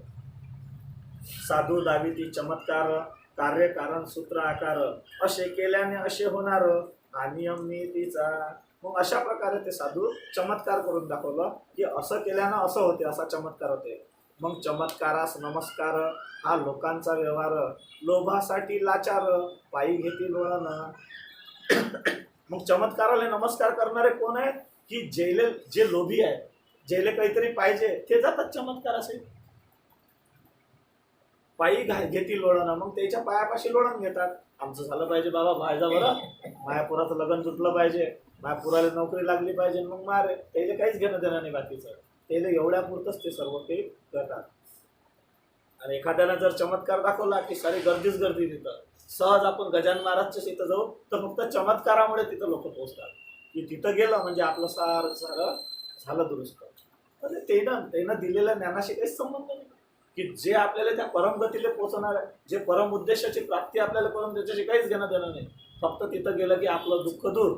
दुःख कोणतं तर संसाराचं, आणि संसारच दुःख आहे हे सांगून टाकला माणूस. पण तरी त्याच दुःखाची सुखामध्ये परिवर्तन करण्याच्या लालसेनं त्या ठिकाणी चक्राच्या दर गुरुवारी काय ठेवलं, गुरुवारी काय नाही. गुरुवार नावाची चीजच तर माणसानं बनवली. त्या संताईला काही माहीतही नव्हतं, पण तरीही आजही तसंच आता चालू आहे.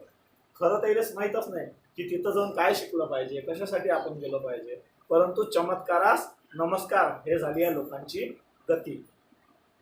गुरु शिष्याचा सिद्ध आचार, न देती दैवास भार, होईल ते होणार, नशे खंत किमही किंवा नशे खंत किमतीही. गुरु शिष्याचा सिद्ध आचार म्हणजे ते जे काही घडून राहिलं ते आपल्या प्रारब्धामुळेच घडून राहिलं.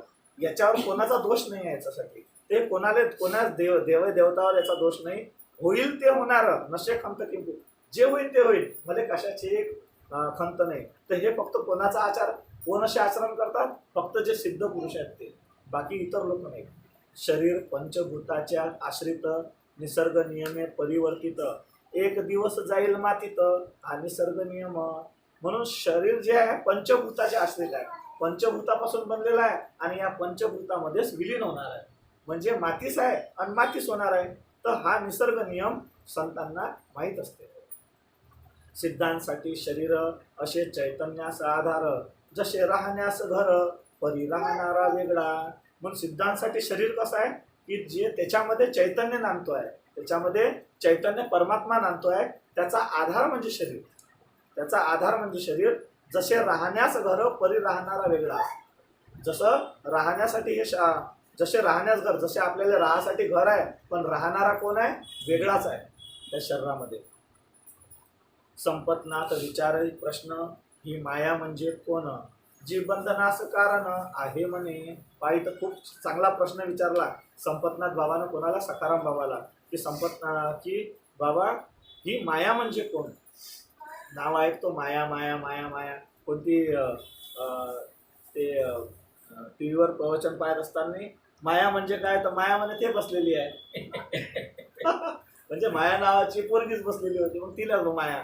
तर असाच प्रश्न विचारला की माया म्हणजे कोण, जी बंधनास कारण आहे म्हणे, की या मायेमुळे बा आपण बंधनात आहोत. मग हे माया कोण आहे नेमकी, ही सांगा बा मला. तर बाबा सखाराम बाबा सांगत आहेत की शास्त्रांच्या वर्णनी मायेस दुम्यम वदुनी अलिप्त तीच पासून राहावे असे म्हणे. तर या ठिकाणी शास्त्रामध्ये असं वर्णन आहे की मायेस दुय्यम वदुनी, मायेला दुसरं स्थान दिलं आहे, दुय्यम नोंदलं आहे, लिहिलेलं आहे, अलिप्त तिजपासून राहावे असे म्हणे. म्हणजे शास्त्रामध्ये असं लिहिलं आहे की मायेपासून दूर राहायला पाहिजे, मायेपासून दूर राहायला पाहिजे असं शास्त्रामध्ये लिहिलं आहे. संपतनाथाचा ऐकून प्रश्न मनी हर्षला उन्मनी रमन, प्रश्न आहे महत्वपूर्ण शांत चित्ताने ऐक बा. संपतनाथ बाबाचा हा प्रश्न विचारल्यावर सखाराम बाबाला आनंद झाला की माझ्या शिष्यानं खूप चांगला प्रश्न विचारला, खूप महत्त्वाचा प्रश्न विचारला, म्हणून ते म्हणतात की शांत चित्तानं तू आता ऐक मी काय सांगतोय. मग ते पुढे म्हणतात सत्व रज आणि तम हे प्रकृतीचे 3 गुण, प्रकृतीचे कार्य कारण हे सूत्र समजावे. आता या ठिकाणी सूत्र सांगितलं की सत्व रज आणि तम हे प्रकृतीचे 3 गुण आहे.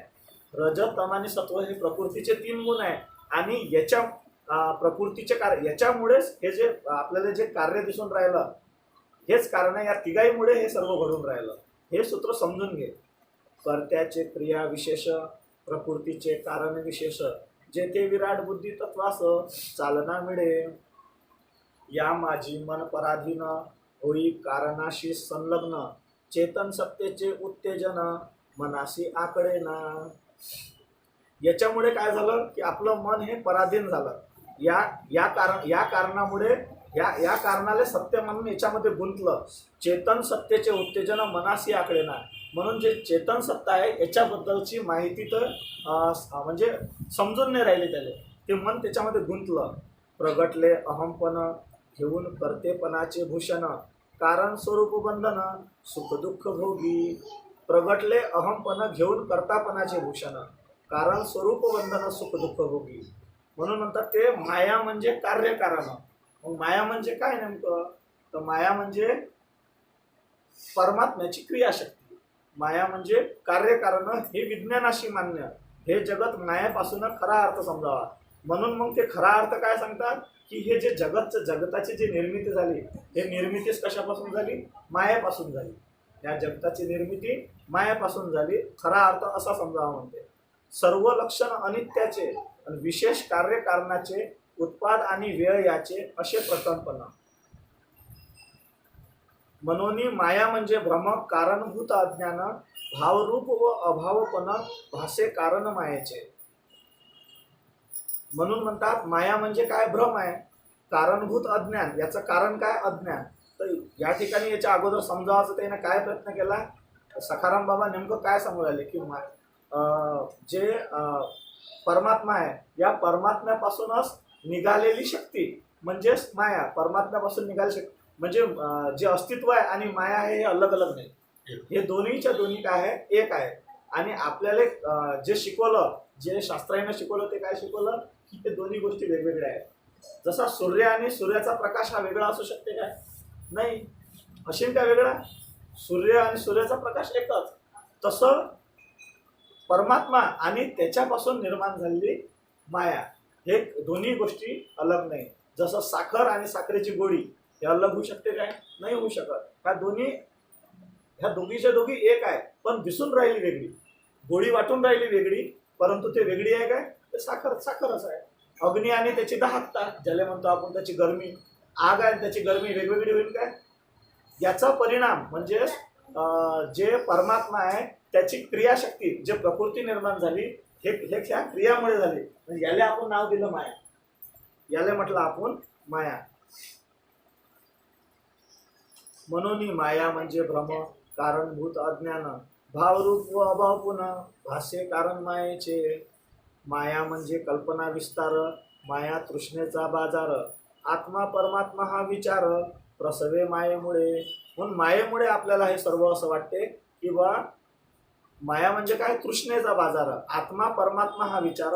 हे सर्व जे आत्मा परमात्मा हे सर्व जे काही गोष्टी आपल्याला वाटून राहिल्या ह्या सर्व मायेमुळे आहेत. संत जनाबाईचं उदाहरण आपण नेहमीच ऐकतो की जो कातीन असते, कातीन नावाचा कीटक काय करते, आपल्यापासूनच जाळं तयार करते आणि जाळं तयार करून त्याच्यावरच काही वेळ राहते आणि पुन्हा ते जाळं विटून घेते आणि हा खेळ असा चालते. अशाच प्रकारे मग जशी प्रकृती निर्माण झाली, म्हणजे परमेश्वरानं प्रकृती निर्माण केली समजा, आणि निर्माण करून त्याच्यावर ही जी क्रीडा चालू आहे आणि त्याच्यानंतर हे सर्व अलिप्त होईल. पण आपल्याला काय वाटून राहिलं की आपण याचा भाग आहोत. कशाचा? या मायेचा. म्हणजे जे जाळं तयार केलं ना, तो जाळं आपण खरं समजून राहिलो, परंतु हा जाळं निघालं कुठून? जाळ्याचा आणि त्या मूळ कातींचा. ते कातीन मुख्य आणि त्याच्यातून निघालेलं जाळं सुद्धा ते एकच आहे. पण माया आणि मूळ पुरुष, ज्याला आपण अस्तित्व म्हणतो खरं, याच्या मागं कोणीतरी आहे. यालाच आपण काय म्हणतो? म्हणून सद्गुरू आपल्याला शिकवतात साक्षी भाव. ओंकाराचाही आपण साक्षी. ओंकार जरी आहे तरीही त्याचा साक्षी. ओंकार काय? तर माया आपण म्हणून यायला आता. माया जे काही आपण उपभोगून राहिलो हे सर्वच्या सर्व मायामध्ये आहे. परंतु आपण कोण आहोत? जेव्हा सहस्रारात आपण रमण करतो, सहस्रारानंतरची जे परिस्थिती येते ज्याला सहज समाधी म्हणतो. सहज समाधी म्हणजे काय नेमकं? की याचा साक्षी रूपाने आपण वावरणे. म्हणजे जसं एखादं आता पुढे आहे वाटते ते, जसं एखादा या समजा या ठिकाणी आपण घट मांडला. बाबाने एक उदाहरण सांगितलं होतं मला की घट तयार केला याच्यामध्ये, आणि हा घट त्या आकाशामध्ये, या घटाची व्हॅल्यू काय? हे पूर्ण आकाशानं, आकाश म्हणजे काय? खाली जागा. खाली जागामध्ये आपण एखादं आखलं, एक घट तयार केला, तर या घट आणि त्या आकाश याच्याशी याचा काही आकाश तर तसंच आहे.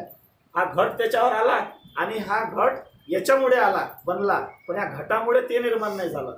म्हणून आपल्याला या दोन गोष्टी समजून घेणं की दोघंही एक आहे. माया वेगळी नाही. माया सोडून जर तुम्ही काही करत असाल तर तुम्ही फसले. माया धरूनच तुम्हाला त्या परमेश्वराची प्राप्ती होऊ शकते.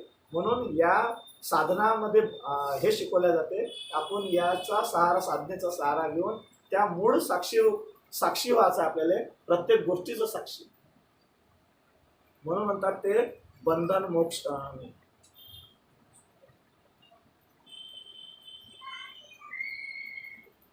बंधन मोक्ष या चित्तवृत्ती, याही मायेच्या करामती, ज्ञान प्रबोध जागृती, तेही नकार मायस. म्हणून बंधन मोक्ष या चित्तवृत्ती. म्हणून जेव्हा याच्यामुळे काय झालं की बंधन आहे, मी बंधनात आहो, मला मुक्त व्हायचं आहे, मला मोक्ष पाहिजे, या गोष्टी आपल्या दिमागात येतात किंवा मन आणि बुद्धीनं आपण याचा विचार करतो. कारण की मन आणि बुद्धी मायेच्या अधीन असते. याही मायेच्या करामती, ज्ञान प्रबोध जागृती, देई नकार मायस. म्हणून जेव्हा ज्ञान होते तेव्हा आपण काय करतो? मायेस मग नकार देतो. चार देह अभ्यासावे, सार त्यातील निवडावे, त्या वेगळे जे ठावे, तो असे प्रबोध. म्हणून मग प्रबोध म्हणजे काय? ज्ञान म्हणजे काय? तर ते चार देहामध्ये, चार देहाच्या ज्या अवस्था आहेत, या चार देहाचा अभ्यास करून त्यातील सार त्यातील निवडावे, त्या वेगळे जे ठावे, असे प्रबोध. या चार देहामध्ये असणारा जो परमात्मा आहे हा कसा वेगळा आहे? या चार देहाच्या मध्ये गुंतून नाही आहे. आपण नेहमी बोलतो की माझ्यामध्ये परमात्मा आहे, असं आपण बोलतो, परंतु ही गोष्ट फार चुकीची आहे. माझ्यामध्ये परमात्मा कधीच नाही. मी परमात्म्यामध्ये आहो. मी कुठं आहो? या परमात्म्यामध्ये मी आहो. आपल्याला वाटते माझ्यामध्ये परमात्मा आहे, याला शोधायचा आहे. याला शोधाचं कुठं आहे? याला शोधाचंच नाही आहे. सद्गुरूचं ज्ञान काय असते? याला शोधाचं नाही. तुम्ही परममुक्त आहात. फक्त तुमचं अज्ञान दूर करायचं आहे. तुम्ही परममुक्त आहात, तुमचं अज्ञान दूर करायचं आहे. कारण हे संसार पूर्णच्या पूर्ण त्या परमात्म्यानं कणाकणामध्ये परमात्मा वास करू राहिले, त्याच्यामध्ये तुम्ही आहात. जेव्हा माझं शरीर चाललं जाईल तेव्हा तो परमात्मा कुठं वेगळा तुमच्यासोबत जाणार आहे का? परमात्मा कुठं जाईल का आपल्यासोबत? शरीर मेलं, परमात्मा जाईल त्या शरीरासोबत? कधीच नाही जाणार. परमात्मा जसंच आहे. फक्त चेंज काय होऊन राहिलं? हे पंचभूताचं शरीर जे परमात्म्याच्या अधीन आहे, जे मायेमध्ये आहे तेच फक्त नष्ट होणार आहे. बाकी जे मूळ प्रकृती आहे त्याच्या तशीच्या तशीच, ते कुठंच जाणार नाही. ते जशीच्या तशीच अस्तित्व आहे.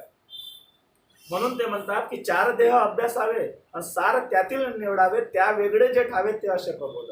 म्हणून हे असली ज्ञान आहे, हे समजून घ्या. मग प्रबोध म्हणजे काय? जो निरालंब भाव, संस्काराचा पूर्ण लय पुरे तो प्रबोध. म्हणून मग जे आपण आजपर्यंत जे संस्कार आपल्यामध्ये झाले, ज्या ज्या गोष्टीला आपण स्वतःला बांधून घेतलं, ते जिथपर्यंत संपत नाही, त्या संपल्या की मग ज्ञानाची जागृती होते, ज्ञान उत्पन्न होते. जसे मातीचे मडके केले त्या माझी आकाश व्यापले, मडके फुटता कुठे गेले त्यातील आकाश. इथं स्पष्ट उदाहरण झालं की एखादं मडकं ठेवलं आहे, मडकं, आणि त्या मडकामध्ये खाली जागा आहे. त्या खाली जागा आहे म्हणजे तिथं काही नाही, काय आकाश आहे ना, बाहेरही आकाश आहे संपूर्ण, त्या मडक्याच्या आतमध्ये आकाश आहे. मडकं फुटलं, आकाश कुठे गेलं? म्हणजे काय होतं की या आकाशामध्ये मडकं होतं की मडक्यामध्ये आकाश होता? मडक्यामध्ये खाली जागा होती की पूर्ण खाली जागेमध्ये मडकं होतं? खाली जागेमध्ये मटकं होते. ते खाली जागा म्हणजेच त्या आकाशामध्ये ते होतं वस्तू. मग तसंच या पंचतत्वाचं बनलेलं जे देह आहे ते शरीर आहे, या पूर्ण याच्यात ते शरीर आहे. आणि शरीर कशात? परमात्म्यामध्ये शरीर आहे, शरीरामध्ये परमात्मा. तर त्याला म्हणतात ज्ञान. म्हणून ज्ञान ध्यान गहिवर भक्तीचा, उठे भाव जर अहंकृतीचा, न शेठाव निरुपाधीचा, हे क्षेत्र मायेचे. जर आपल्याला हे जर उपाधी वगैरे जर माहीत नसेल तर ह्या ज्या गोष्टी आहेत ह्या मायेमध्ये येतात.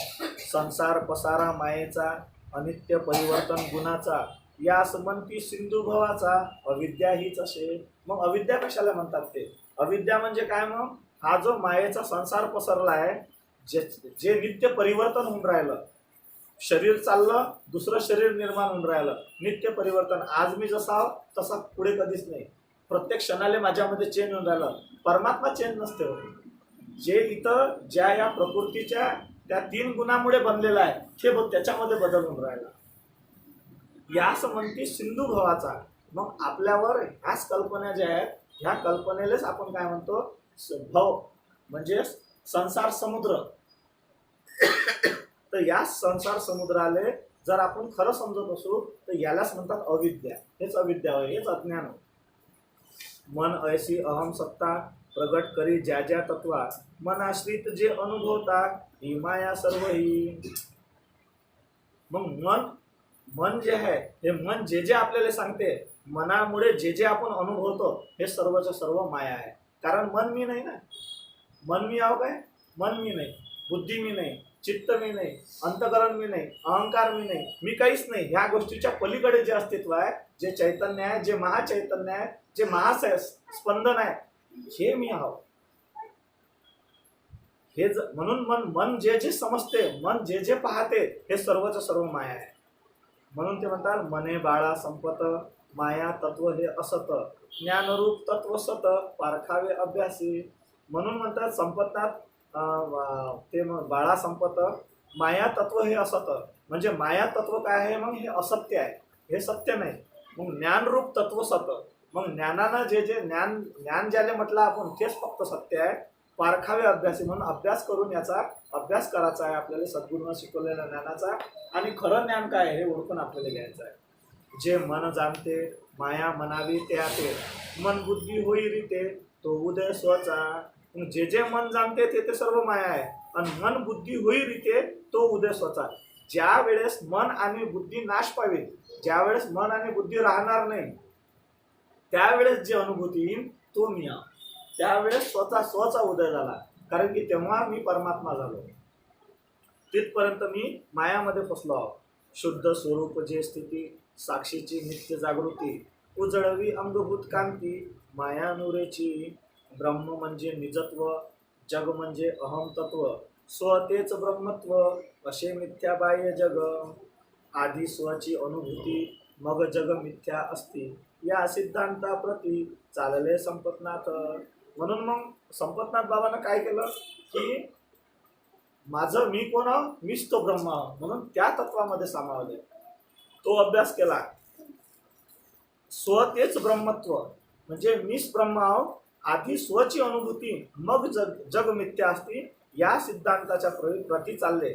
म्हणजे पहिले मीच माझी स्वतःची अनुभूती घेतली, तेव्हा आपल्याला समजते की हे जग बिलकुल मायेच्या अधीन आहे, मिथ्या आहे, लहान आहे. मी तर खूप मोठा आहो, कारण की सर्वामध्ये मीच व्याप्त आहो, माझ्यामध्ये हे जग आहे. म्हणून तेव्हा हे अशी सिद्धांतची रीती असते. अशा प्रकारे या रीतीवर संपतनाथ बाबा चालले. सद्गुरूचे ऐकता अमृत वचन, सद्गदित झाले मन, पुन्हा विचारी एक प्रश्न, भ्रम असे कसा. म्हणून मग सद्गुरूचे ऐकता, मग सद्गुरू संपतनाथ बाबाचं हे वचन ऐकल्यावर पुन्हा त्यांनी एक प्रश्न विचारला की भ्रम कसा असते, भ्रम आहे कसा, भ्रम असे कसा. तो सद्गुरू प्रसन्न मनी, होई ज्ञानाची पर्वणी, संपतनाथास उद्देशुनी म्हणे एक वत्सा. तेव्हा सद्गुरू प्रसन्न झाले आणि प्रसन्न मनानं ते म्हणे की ठीक आहे संपतनाथ बाबा, संपतनाथ तुला मी आता हे सांगतो कसं भ्रम कशाला म्हणतात. जेथे निव्वळ आभास, जेथे मन बुद्धीचा वास, ते न्यावया पूर्णत्वास, तो भ्रामक हेतू. इथं काय म्हणतात, जेथे निव्वळ आभास, जेथे मन बुद्धीचा वास, ते न्यावयास पूर्णत्वास, तो भ्रामक हेतू. इथं मोठा भ्रम आहे हा, ना हा प्रत्येकाला भ्रम आहे.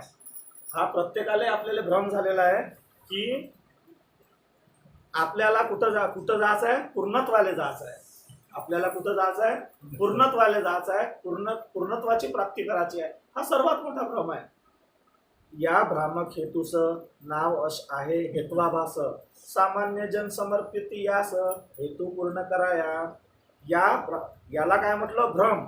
नाव आहे हेत्वाभास, म्हणजे एक हेतू ठेवला आपण आणि या हेतूसाठी भ्रम पाळून राहिलो की मला पूर्णत्वाला जायचं आहे, मला जन्म मरणाचं चक्र संपवायचं आहे, मला या भाव सिंधूतून पार व्हायचं आहे. सामान्य जन्म समर्पित, या सर्वच सर्वेला असं वाटते की मला बा मुक्ती भेटली पाहिजे, मोक्ष, सर्वच सर्व याच विचारानं जमलेले आहे. विश्वाचा अवकाशी देव असेल निवासी, आणि रक्षितो भक्ताशी हा हेत्वाभास. मग ते सांगून राहिले की आभास कोणते कोणते आहेत. आता हा भास आपण जो केला पूर्णत्वाला जायचा, हा कोण केला, मनाद्वारे. मन आणि बुद्धीद्वारे जे आपण करून राहिलो हा सर्वच सर्व भ्रम. आणि आता दुसरा भ्रम सांगत आहेत ते की विश्वाच्या अवकाशी देव असेल निवासी, आणि रक्षितो भक्ताशी हा हेत्वाभास. म्हणजे हा जे विश्व आहे, या विश्वाच्या आकाशामध्ये देव राहते, देव असेल निवासी, आणि देवाची जर पूजा केली तो आपल्यासारख्या भक्ताची रक्षा करते. असं जे आपण ठरवलेलं आहे हा सुद्धा भ्रम आहे.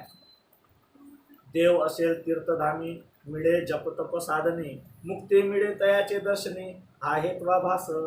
मग देव बा तीर्थधामावर आहे, तीर्थ केल्यानं देव भेटते आपल्याला. तीर्थाला गेलं की देवाची झाली प्राप्ती. थोडंसं जपगीप केला, जप तप केला की जमलं, मुक्ती मिळे त्याच्या दर्शने. आणि ते देव आपल्याचे देवाचे दर्शन घेतले की आपला बा उद्धार झाला. हा सुद्धा काय खूप मोठा भ्रम आहे. आणि कोण्या हेतून करून राहिलो आपण हे सर्व, मुक्ती मिळवण्याच्या. यानं कधीच मुक्ती मिळत नाही हे ते सांगून राहिले की हा सर्वात मोठा भ्रम आहे. मेल्यावरी मिळेल मोक्ष, म्हणून जमती पुण्य रास, होम हवन अभिषेक हा हेत्वाभास. मेल्यावर बरं मला मोक्ष मिळणार आहे बा, म्हणून आपल्याला काय करावं लागते की जर मोक्ष मिळवायचं असेल तर पुण्य कमावं लागते. पुण्य कमावलं की काय होईल, मग पुण्य कमावासाठी होम करावं लागेल, हवन करावं लागेल, ब्राह्मणाला दक्षिणा द्यावं लागेल. या ज्या सर्व काही गोष्टी आहेत, या सर्व गोष्टींना आपल्याला पसरून ठेवलं आणि याच्यामुळे हा आपल्याला खूप मोठा भ्रम झाला आहे. हा खूप मोठा भ्रम आहे ते त्या ठिकाणी सांगू आहे. माता पिता ज्ञानदेवाचे, ज्ञानी नम्र सज्जन सांचे, करून नाटक जल समाधीचे, आत्महत्या करविली. ज्ञानदेव म्हणजे स्वतः ब्राह्मण आणि ज्ञानेश्वर महाराज त्याच्या माता पिता ज्ञानी नम्र सज्जन सांचे, करून नाटक जल समाधीचे. म्हणून हे ज्ञानी होते, नम्र होते, यानं बा काय केलं तर जल समाधी घेतली, असं नाटक केलं. आणि काय केलं की त्याची आत्महत्या केली, जगाच्या समोर काय मांडलं की बा यानं काय केलं तर जल समाधी घेतली. अशा प्रकारे आपल्यापेक्षा कोणी पुढे जाते काय, आपला कोणी धंदा बुडवते काय, या हेतून त्याचा मर्डर केलाय आणि आत्महत्या दाखवली.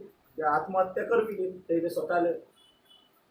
संत तुकोबाचे वैकुंठ गमन, चोखोबाच्या मृत्यूचे कारण, रोहिदासाच्या अंतिम क्षण, यातील गुढ शोधावे. म्हणून ते म्हणतात, बाबा सांगून राहिले की याचं गुढ पहा की तुकाराम महाराजाला खरंच वैकुंठ गमन झालं काय, वैकुंठाला गेले काय, खरं चालते का तिथून ते देवगण त्याला घेऊन गेले का विमानात. हे सर्व बोकस गोष्टी आहेत. ह्या सर्व काय केलं, चोखोबाच्या मृत्यूचे, चोखोबा कशाने मेले, रोहिदासाचा अंतिम क्षण कसा होता, यातील खरं रहस्य काय, तर हे कधी वैकुंठाला नाही गेले, याचा मर्डर केला. जे कारण की हे सत्य ज्ञान शिकवत. हे असं पाखंडाले दूर करण्यासाठी ज्ञान शिकवत, लोकांना खरं ज्ञानाचा धडा दिला. ते सद्गुरूचं खरं ज्ञान त्यानं शिकवलं, परंतु हे जमलं नाही आणि त्याचं काय केलं, ते मारून टाकण्यात आलं. हे देवाचे परमभक्त नाही अशी दुमत, नाही आला देव धावत त्यांना रक्षावया. हे देवाचे परमभक्त होते, सर्व संत होते, परमभक्त होते, नाही अशी दुमत. हे काही खोटी गोष्ट नाही, परंतु देवाला का त्याला रक्षा करायसाठी द्यायची. कोणता देव जर विश्वात असता आकाशात, त्यांना पाहिलं असतं, अरे बापा एवढी चांगली भक्ती करून येले आता वाचवायला जा लागेल, पण आला नाही कोणता देव, कारण देव नाहीच नाही, तो येणार कुठून आहे. जनी नाम देवाचे बेहाल, दिले मिरेला हलाहल, होते स्वसामर्थ्याचे बल, प्रतिकार करावया. जनाबाई झाली, नामदेव महाराज झाले, मीराबाई झाली, या सर्वले तशाच पद्धतीने मारलं, मिरेला तर विष पाजलं. यासारख्या गोष्टी या आपल्या समाजात घडून आलेल्या आहेत. हिन दिन जात मेरी पंढरी के राया, ऐसा तुमने नामा दर्जी काय को बनाया. टाड़ वीणा लेकर नामा राहुल में गया, पूजा करते ब्राह्मण उन्होंने बाहर ढकाया. संत नामदेव जे गाथा आहे त्याच्यामधील 22,290 अभंग आहे की हिन दिन जात मेरी पंढरी के राया, ऐसा तुमने नामा दर्जी काय को बनाया. टाळ विना लेकर नामा राहुल में गया आणि पूजा करते ब्राह्मण उन्होंने बाहेर ढकाले. एवढे मोठे नामदेव महाराज त्याला त्या मंदिराच्या बाहेर घातलून गेलं. ते स्वतःच तर देव होते आणि त्याला हाकललं. अशा गोष्टी आता नामदेव गाथामध्ये लिहिलं आहे. काय तर जातीमुळे, म्हणजे असे हे अंधश्रद्धेनं त्यावेळेस पिळलेले सारे लोक होते. आणि त्यावेळेसच्या ते जे पुजारी होते त्यांना आरेलावी केली. त्याचं वर्चस्व होतं, कारण की शास्त्र वाचण्याचा अधिकार त्याचे होते. आपल्याला तर पुस्तक वाचण्याचाही अधिकार नव्हता, आपल्याला फक्त त्याची चाकरी करण्याचा अधिकार, त्याची सेवा करणे आणि बाहेरून दर्शन त्या मंदिरात जाण्याची परवानगी नाही. धाव घाली विठू आता चालू, नको मंद बडवे मज मारिती, ऐसा काही अपराध. विठोबाचा हार तुझ्या कंठी कैसा आला, शिव्या देऊन म्हणती महारा देव बाटविला. तर अशा संत चोकोबा म्हणजे महार आहे, महार जातीचा म्हणजे खूप हीन जातीचा त्यावेळेस समजून त्यालाही बाहेर हाकलून दिलं. काय काय हाल अपेष्टा केला, पण त्याच्यासारखं कोणी होऊन गेलं काय, त्याच्यासारखं खरं ज्ञान काहीच नाही. हा चोकोबाचा आर्त टाहो आजही भाविकांच्या हृदयात पीड निर्माण. आपल्याला वाटतं ना, आर्त टाहो म्हणजे आतमधून येणारा आवाज त्याचा, की काय माझ्यासोबत हाल केले मला. तर पदक विठ्ठलाचे गेले, ब्राह्मण म्हणती जनीने नेले. पहा, पदक गेलं विठ्ठलाचं आभूषण, आणि कोण नेलं तर जनीनं नेलं. अंगे शिंपियाचे जनी नेले पदक दे आणूने, जनीवर आली चोरी ब्राह्मण करती मारामारी. धाविन्नले 40 गडी आणि जनीवर पडली उडी. हे बाबानं लिहिलं आहे नामदेव गाथामधलं 287. म्हणजे एका अबलेवर चोरीचा आरोप करून 40-50 बडव्यांनी तिला मारलं. काय हाल केले असेल, आणि खोटी चोरी कशीच दशा झाली असेल. 40-50 लोक त्या बैले मारून राहिले. फसगत केली पुराणांनी, समाजद्रोही लेखकांनी, पाडली बुरड समाज म्हणे, सत्य लपून ठेविले. हे जे बडवे होते, या बडवेनं खूप भूल पाडली, समाजापासून सत्य लपून ठेवलं आणि त्याच्यामुळे सर्व समाज फसवला. या पुराणांना फसवला. जे लिहिले वेद हेही त्यानंच लिहिले आणि त्यानं आपलं सर्वेले फसून ठेवलं. मिथ्या दृष्टी हेतुपूर्ण त्यात गोविले बहुजन, न व्हावा संशय निर्माण यास्तव केली चालबाजी. वाचावी भगवद्गीता काय म्हणे कृष्ण पार्था, माझी आवड ज्ञानी भक्ता चित्ती समत्व असे जया. तर इथं जर भगवद्गीता वाचली तर आपल्याला समजते की त्याला कोण आवडते, जे त्या परमेश्वराशी एकरूप होऊन राहिले. याचं महत्त्व त्याच्यात दिलं आहे भगवद्गीतेमध्ये. ज्ञान म्हणजे आत्मज्ञान, पहावे आपणाशी आपण, हे रामदासाचे वचन सार्थ आहे. म्हणून मग रामदास स्वामी काय म्हणतात, ज्ञान म्हणजे आत्मज्ञान, पहावे आपणाशी आपण, हे रामदासाचे वचन सार्थ आहे. म्हणून ते सखाराम बाबाले सखाराम सांगून राहिले की हे जे वचन आहे की ज्ञान म्हणजे आत्मज्ञान, स्वतःचं जे आपण अनुभूतीनं जे ज्ञान घेतो आणि परमेश्वराशी एकरूप होतो. मन आणि बुद्धी हे याची सत्ता जे आहे याचा रास करतो आणि आपण परमेश्वराशी एकरूप होतो, याला म्हणतात खरं ज्ञान. म्हणून मग स्वतःचं निजबोध म्हणजे स्वतःला पाहणं हे खरं ज्ञान आहे. आसन बंद प्राणायाम एवढेच जर आचरण न लाभे अद्वैत ज्ञान उपाधी वेगळे. म्हणून आसन करा, बंद प्राणायाम करा, एवढेच केल्यानं आपल्याला ते अद्वैत ज्ञान म्हणजे तो परमात्मा आणि मी आहो हे ज्ञान काही आपल्याला समजत नाही. करी उदंड पठन नित्य करी प्रवचन नाही अनुभूती प्रमाण आहे त्वाभास. आपण पुस्तकाच्या पुस्तकं पाठ करून टाकले, किती काही प्रवचन करत असो, मोठ्या मोठ्या सभेत आपण बोलत असो, पण जर आपल्याला अनुभूती नसेल, त्याची अजिबातही एकही अनुभव आपण घेतला नसेल, तर हा परमेश्वर प्राप्तीचा फक्त काय भ्रम आहे, तो हेत्वाभास आहे. बंधन कशास म्हणावे हे आधी उमजावे मगच यत्न करावे मुक्तीसाठी. म्हणून या ठिकाणी सूत्र सांगितलं आहे की बंधन कशास म्हणावे हे आधी उमजावे मगच यत्न करावे मुक्तीसाठी. म्हणून पहिल्यांदा आपल्याला हे समजलं पाहिजे की बंधन म्हणजे काय. आपण तर बांधलेलंच नाही खरं तर, मग बंधनच नाही आपल्याला माहीत. परंतु जे हे समाजकंटक जे लोक आहेत, समाजाचे शत्रू आहेत, याच्या लोभापायी आपल्याला बंधनात घालून दिलं की तो देव तिथं आहे आणि तू भक्त इथं आहे, आणि त्या देवावर अधिकार कोणाचा, त्या पुजाऱ्याचा, आपला नाही. आपल्या फक्त बाहेरून करा, तुम्हाला मुक्तीचाही अधिकार नाही. मुक्ती भेटेल तर ब्राह्मणालाच फक्त. त्यावेळेस मी आता ते कोणतं सिरियल पाहिलं, त्याच्यामध्ये स्पष्ट सांगितलं की मुक्तीचा अधिकार फक्त ब्राह्मणाला आहे.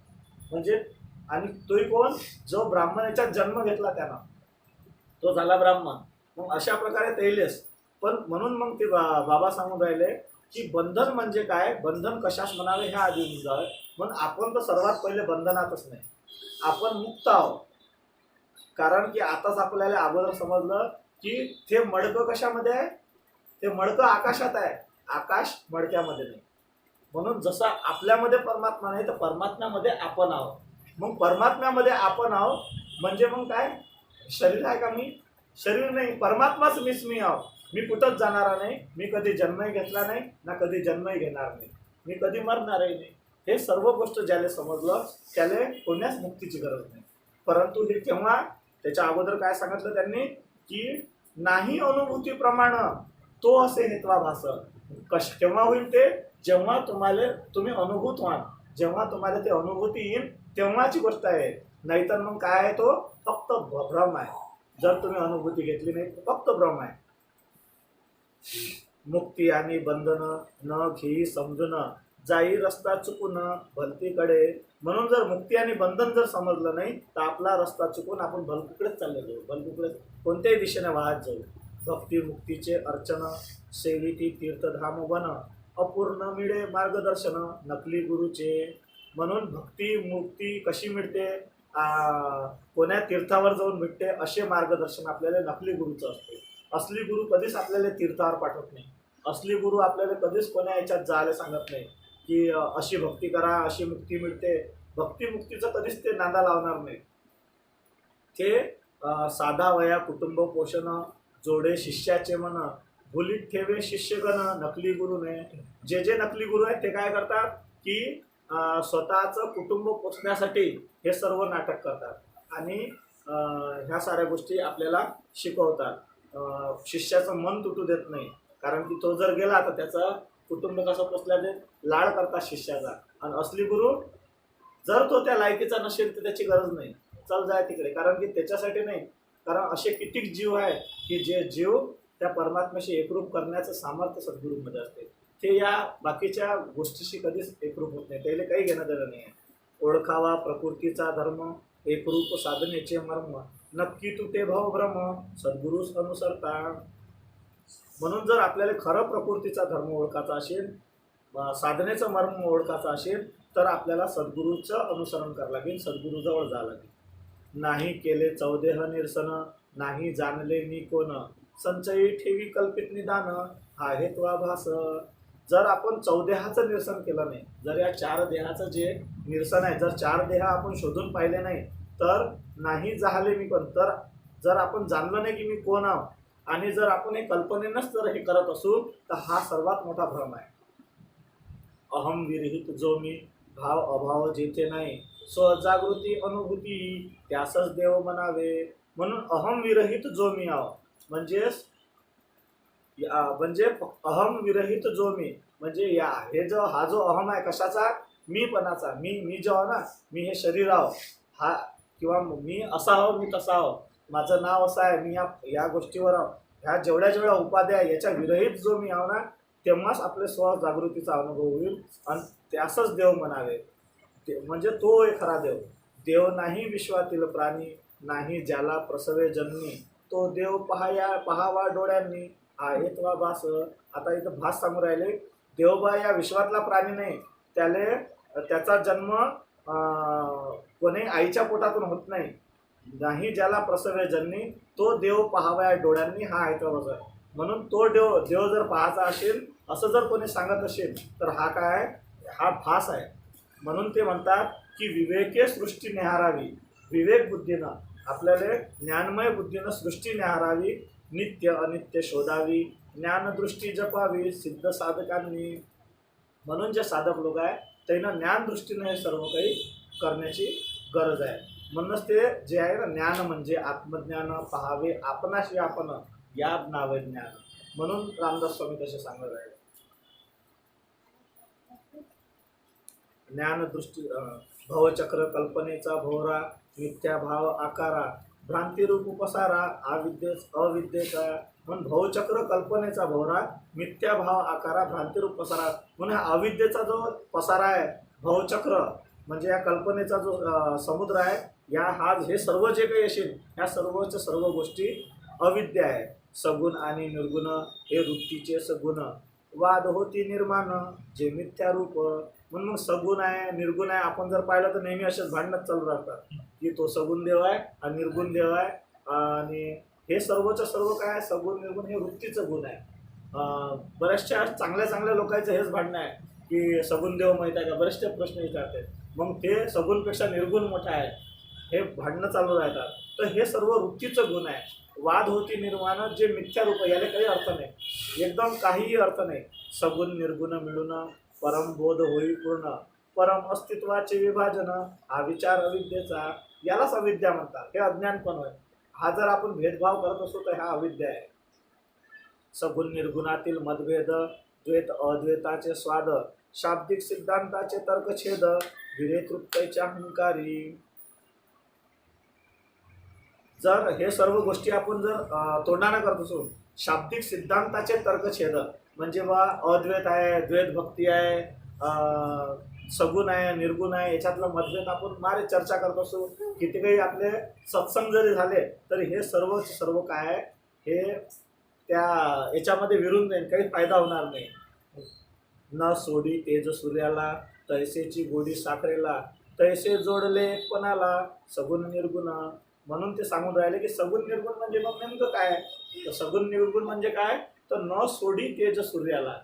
जसा सूर्य जसा आहे आणि त्याचा तेज जसा आहे, हे कधी सोडलं काय, जसं माया धरला आपण आणि मूळ परमात्मा, माया आणि परमात्मा एकच आहे. तशाच प्रकारे सगुण आणि निर्गुण हे एकच आहे, अलग आहे का ते नाही आहे. त्याच्यापासून निघालेला सगुण, जसं आपण सद्गुरूचं स्वरूप म्हणतो, स्वरूप जिथं आलं ते सगुण म्हणजे नाद, प्रकाश, सुरती, नीरती, ह्या सर्व जे आहे हे त्या परमेश्वराचं स्वरूप आहे, हे सगुण स्वरूप आहे. आणि ओंकार हे सर्व सगुण स्वरूप आहे. आणि याच्या पलीकडे जो आहे ते काय आहे, तो साक्षी, तो जो साक्षी आहे तो मी आहो, तो परमात्मा आहे. तो निर्गुण, त्याला निर्गुण म्हणतात की जो या तिन्ही गुणाच्या वेगळा. निर्गुणाची व्याख्या निर्गुण व्यक्तही केल्या जात नाही, अव्यक्त आहे तो. तैसेची गोडी साखरेला, तैसे जोडले एकपणाला, सगुण निर्गुण.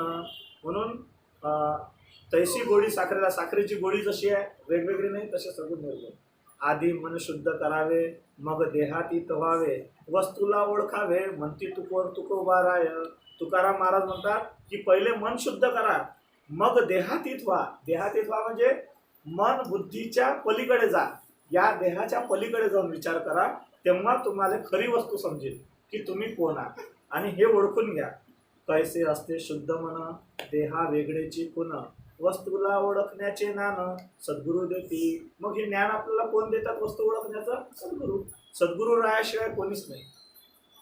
निराभासी समरस, पावने अखंड ऐक्यास, या विरहित जो ध्यास, हा येतवा भास.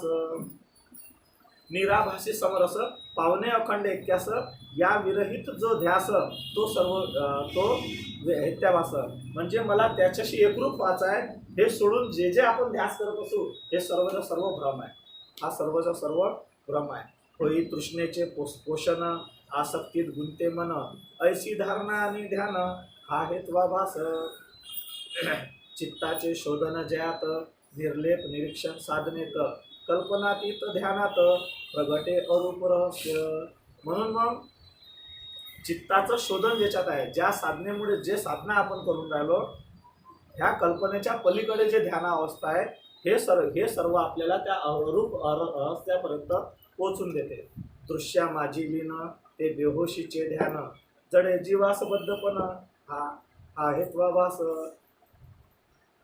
जर आपल्याला ध्यानामध्ये हा दृश्य दिसते ते दृश्य दृश्या माझी लीन ते बेहोशीचे ध्यान आहे, जडे जीवासबद्धपण हा हेत्वाभास.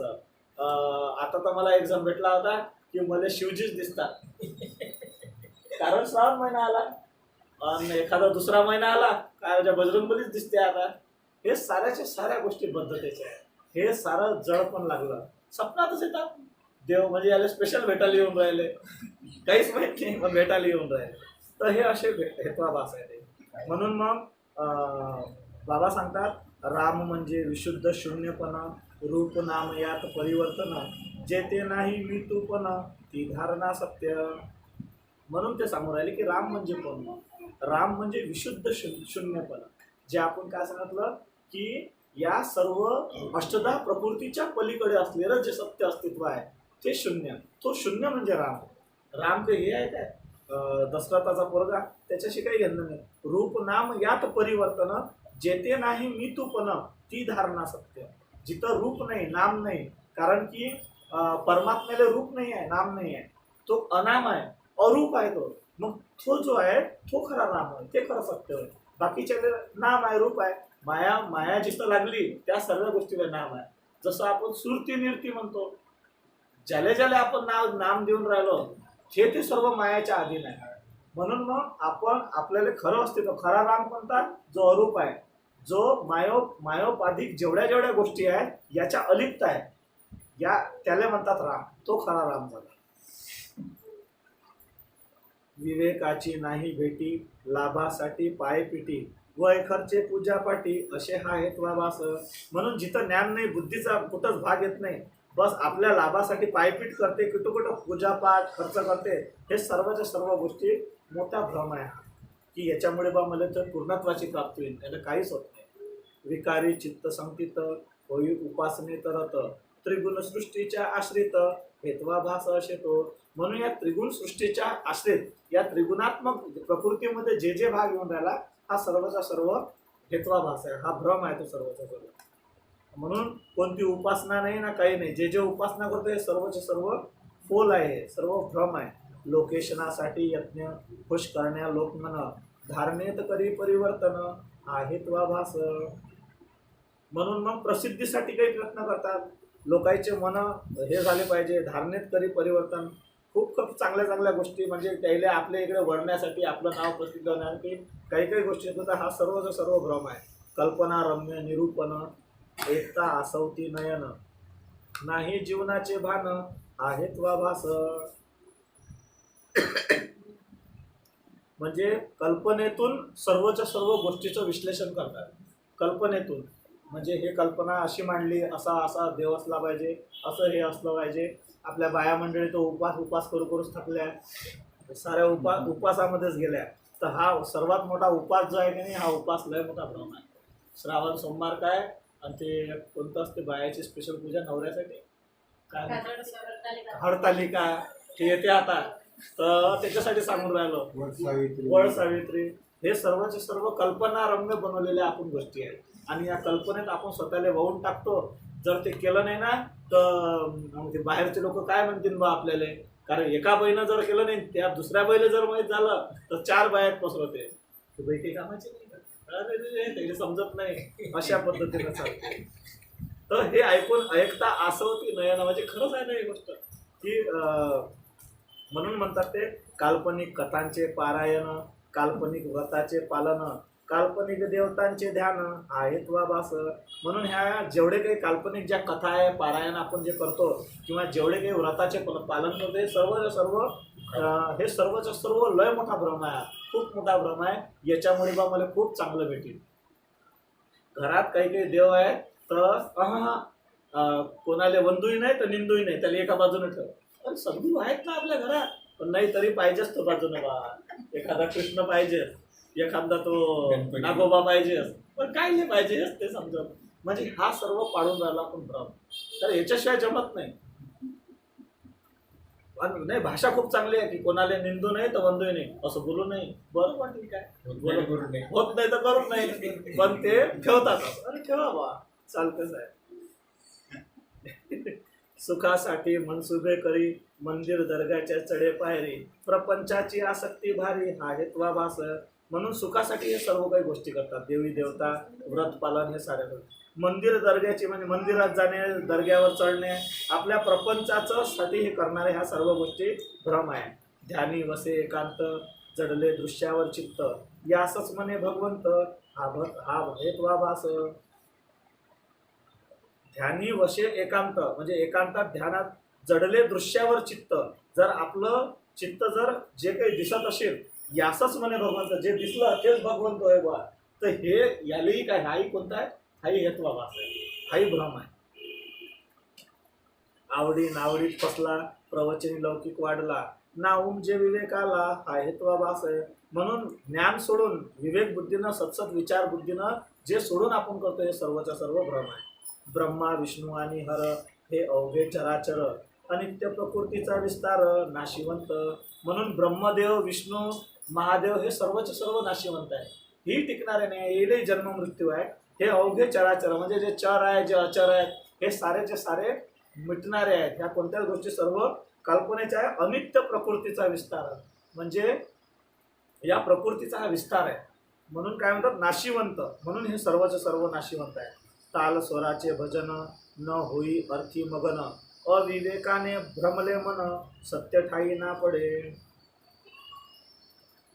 ताल स्वराचे भजन, ताल स्वराचे भजन असते, न होई अर्थी मगन, ते भजन करतात पण त्याच्यातला अर्थ काय त्याच्या काहीच माहित नाही, आणि काही त्याच्याशी काही घेणं देणे, फक्त चालू आहे भजन करणं. काय करून राहिलं तर भजन चालू आहे, भजन इकडे चालू, चहा मांडाले तिकडे, भजन इकडे चालू, आणि तो घरधनी भजनाले बोलावते, ते भजनावाले 4 जण, बाकीचे सारे झोपले. असे भजन चालतात. पण अशीच परिस्थिती आहे. आम्ही एका गावात गेलो होतो, दापुराच गाव आहे तिथे, दापुरा गाव, दारापूरला गेलो. त्या माणसानं आमची जेवायची सोय, बाप रे बाप काय जबरदस्त. 10 जण भजनाले, आम्हाला भजनाले बसून दिलं, जेवण झालं, बापा सर्वांच्या पाया लागले, भजनाले बसून दिलं रात्री 10 वाजता. तर आम्ही सकाळी 6 वाजेपर्यंत भजन करून राहिलो, तो दिसलाही नाही आम्हाला. तो चांगला झोपलेला, ते आम्ही त्याला जाऊन उठून राहिलं, का नाही मस्त म्हणे मी भजन ठेवलं ना म्हणे. अशी गोष्ट आहे. मग असं त्या संसारात चालू आहे आणि काहीच नाही. तर त्यांना काहून ठेवलं होतं भजन, मला पुण्य भेटते बा. भजनावाले लोक आले, त्याचे पाया लागलं तर माझ्या घर चांगलं होते, माझ्या घराचं वास्तू आहे म्हणून भजन ठेवलं. हे काय, घराचं वास्तू आहे भजन ठेवलं. मग अविवेकाने भ्रमले मन, सत्य ठाई ना पडे. म्हणून मग याच्यामुळे सत्याची ओळख होत नाही आपल्याला, की सत्य कशाला नसे ज्ञान रूपाचा योग, नाही दिव्य शब्दी संयोग, कल्पनेचे रंगती भोग आहेत वा भास. म्हणून नसे ज्ञान रूपाचा योग, म्हणून त्या ज्ञान रूपाचा योग येत नाही. नाही दिव्य शब्दी संयोग, जो दिव्य शब्द आहे, जो अनाहत संगीत आहे, कलामे इलाही, हे सर्वच सर्व गेलं. त्या म्युझिक ऑफ प्युरिटी हा शब्द ऐकला होता. तर हा शब्द सांगताना की म्युझिक ऑफ प्युरिटी हा शब्द ऐकाने ते बाई रडत होती. याला म्हणतात काहीतरी आहे बा.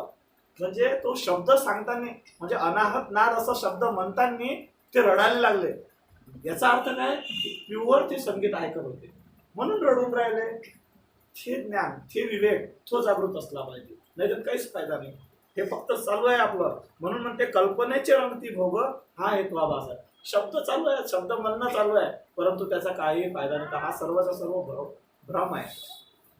जाणीव नेणीव मनोवृत्ती या परताजी आवृत्ती, परी त्रिपुटीच भरली चित्ती हा हेतवाभास. अष्टदा प्रकृतीचे भाव तरंग होई चित्ती अज्ञात उमंग त्यासीच म्हणे पांडुरंग आहेत वा भास. म्हणून अष्टदा प्रकृतीमध्ये जे जे आपल्याला भावना उत्पन्न होतात, जे जे अज्ञात उमंग निर्माण होते त्यालाच आपण पांडुरंग म्हणतो. हा सुद्धा भ्रम आहे. असेच एक एक उदाहरण देती काळूनाथ नंदन संपतनाथाचे श्रवण केंद्रीभूत असे. अशा प्रकारे काळूनाथ बाबाचे नंदन बाळ म्हणजे सखाराम बाबा ते संपतनाथ बाबाला सर्व सांगून राहिले आणि ते लक्षपूर्वक त्याचं ते ऐकणं चालू आहे. गुरुकृपेचे अंजन करी प्रगट शुद्ध ज्ञान निर्ती सुरतीचे तारुण्य सर्वांगी संचरे. अशा प्रकारे गुरुकृपेचे अंजन, गुरुकृपेच्या प्रसादामुळे त्याच्या डोळ्यावर अशी काजळ लावून दिली की त्याच्यामुळे काय झालं, करी प्रगट शुद्ध ज्ञान, शुद्ध ज्ञान त्याच्यामध्ये प्रगट केलं. निर्ती सुरतीचे तारुण्य म्हणजे निर्ती आणि सुरतीनं पूर्ण भरून गेलेले, म्हणजे तो प्रकाश आणि नादामध्ये एक रूप झालेले असे संपतनाथ बाबाच्या सर्व अंगामध्ये ते संचारलेलं होतं. ब्रह्मभावात गमन अंतरयात्रेतील स्फुरण एकांत चित्ती रमण ही खून सिद्धत्वाची, ही खरी खूण आहे सिद्धत्वाची, की अंतरयात्रेतील ब्रह्मभावात जो गमन करून राहिला, अंतरयात्रेमध्ये ते स्फुरण चालू आहे, एकांत चित्तामध्ये त्या परमात्म्याशी एकरूप झालेला आहे, हे खऱ्या सिद्धत्वाची खूण आहे. म्हणून चित्ताच्या आकाशात चैतन्याची बरसात संपतनाथाच्या अंतकोशात ज्ञानसत्ता बहरली. किती श्री सिद्धलीला अमृत सद्गुरूंच लिहून घेत. 7वा अध्याय समाप्त येत. प्रणाम सद्गुरुशी. श्री सद्गुरु संपतनाथार्पणमस्तु. शुभम भवतु. सद्गुरु संपतनाथ बाबा की जय.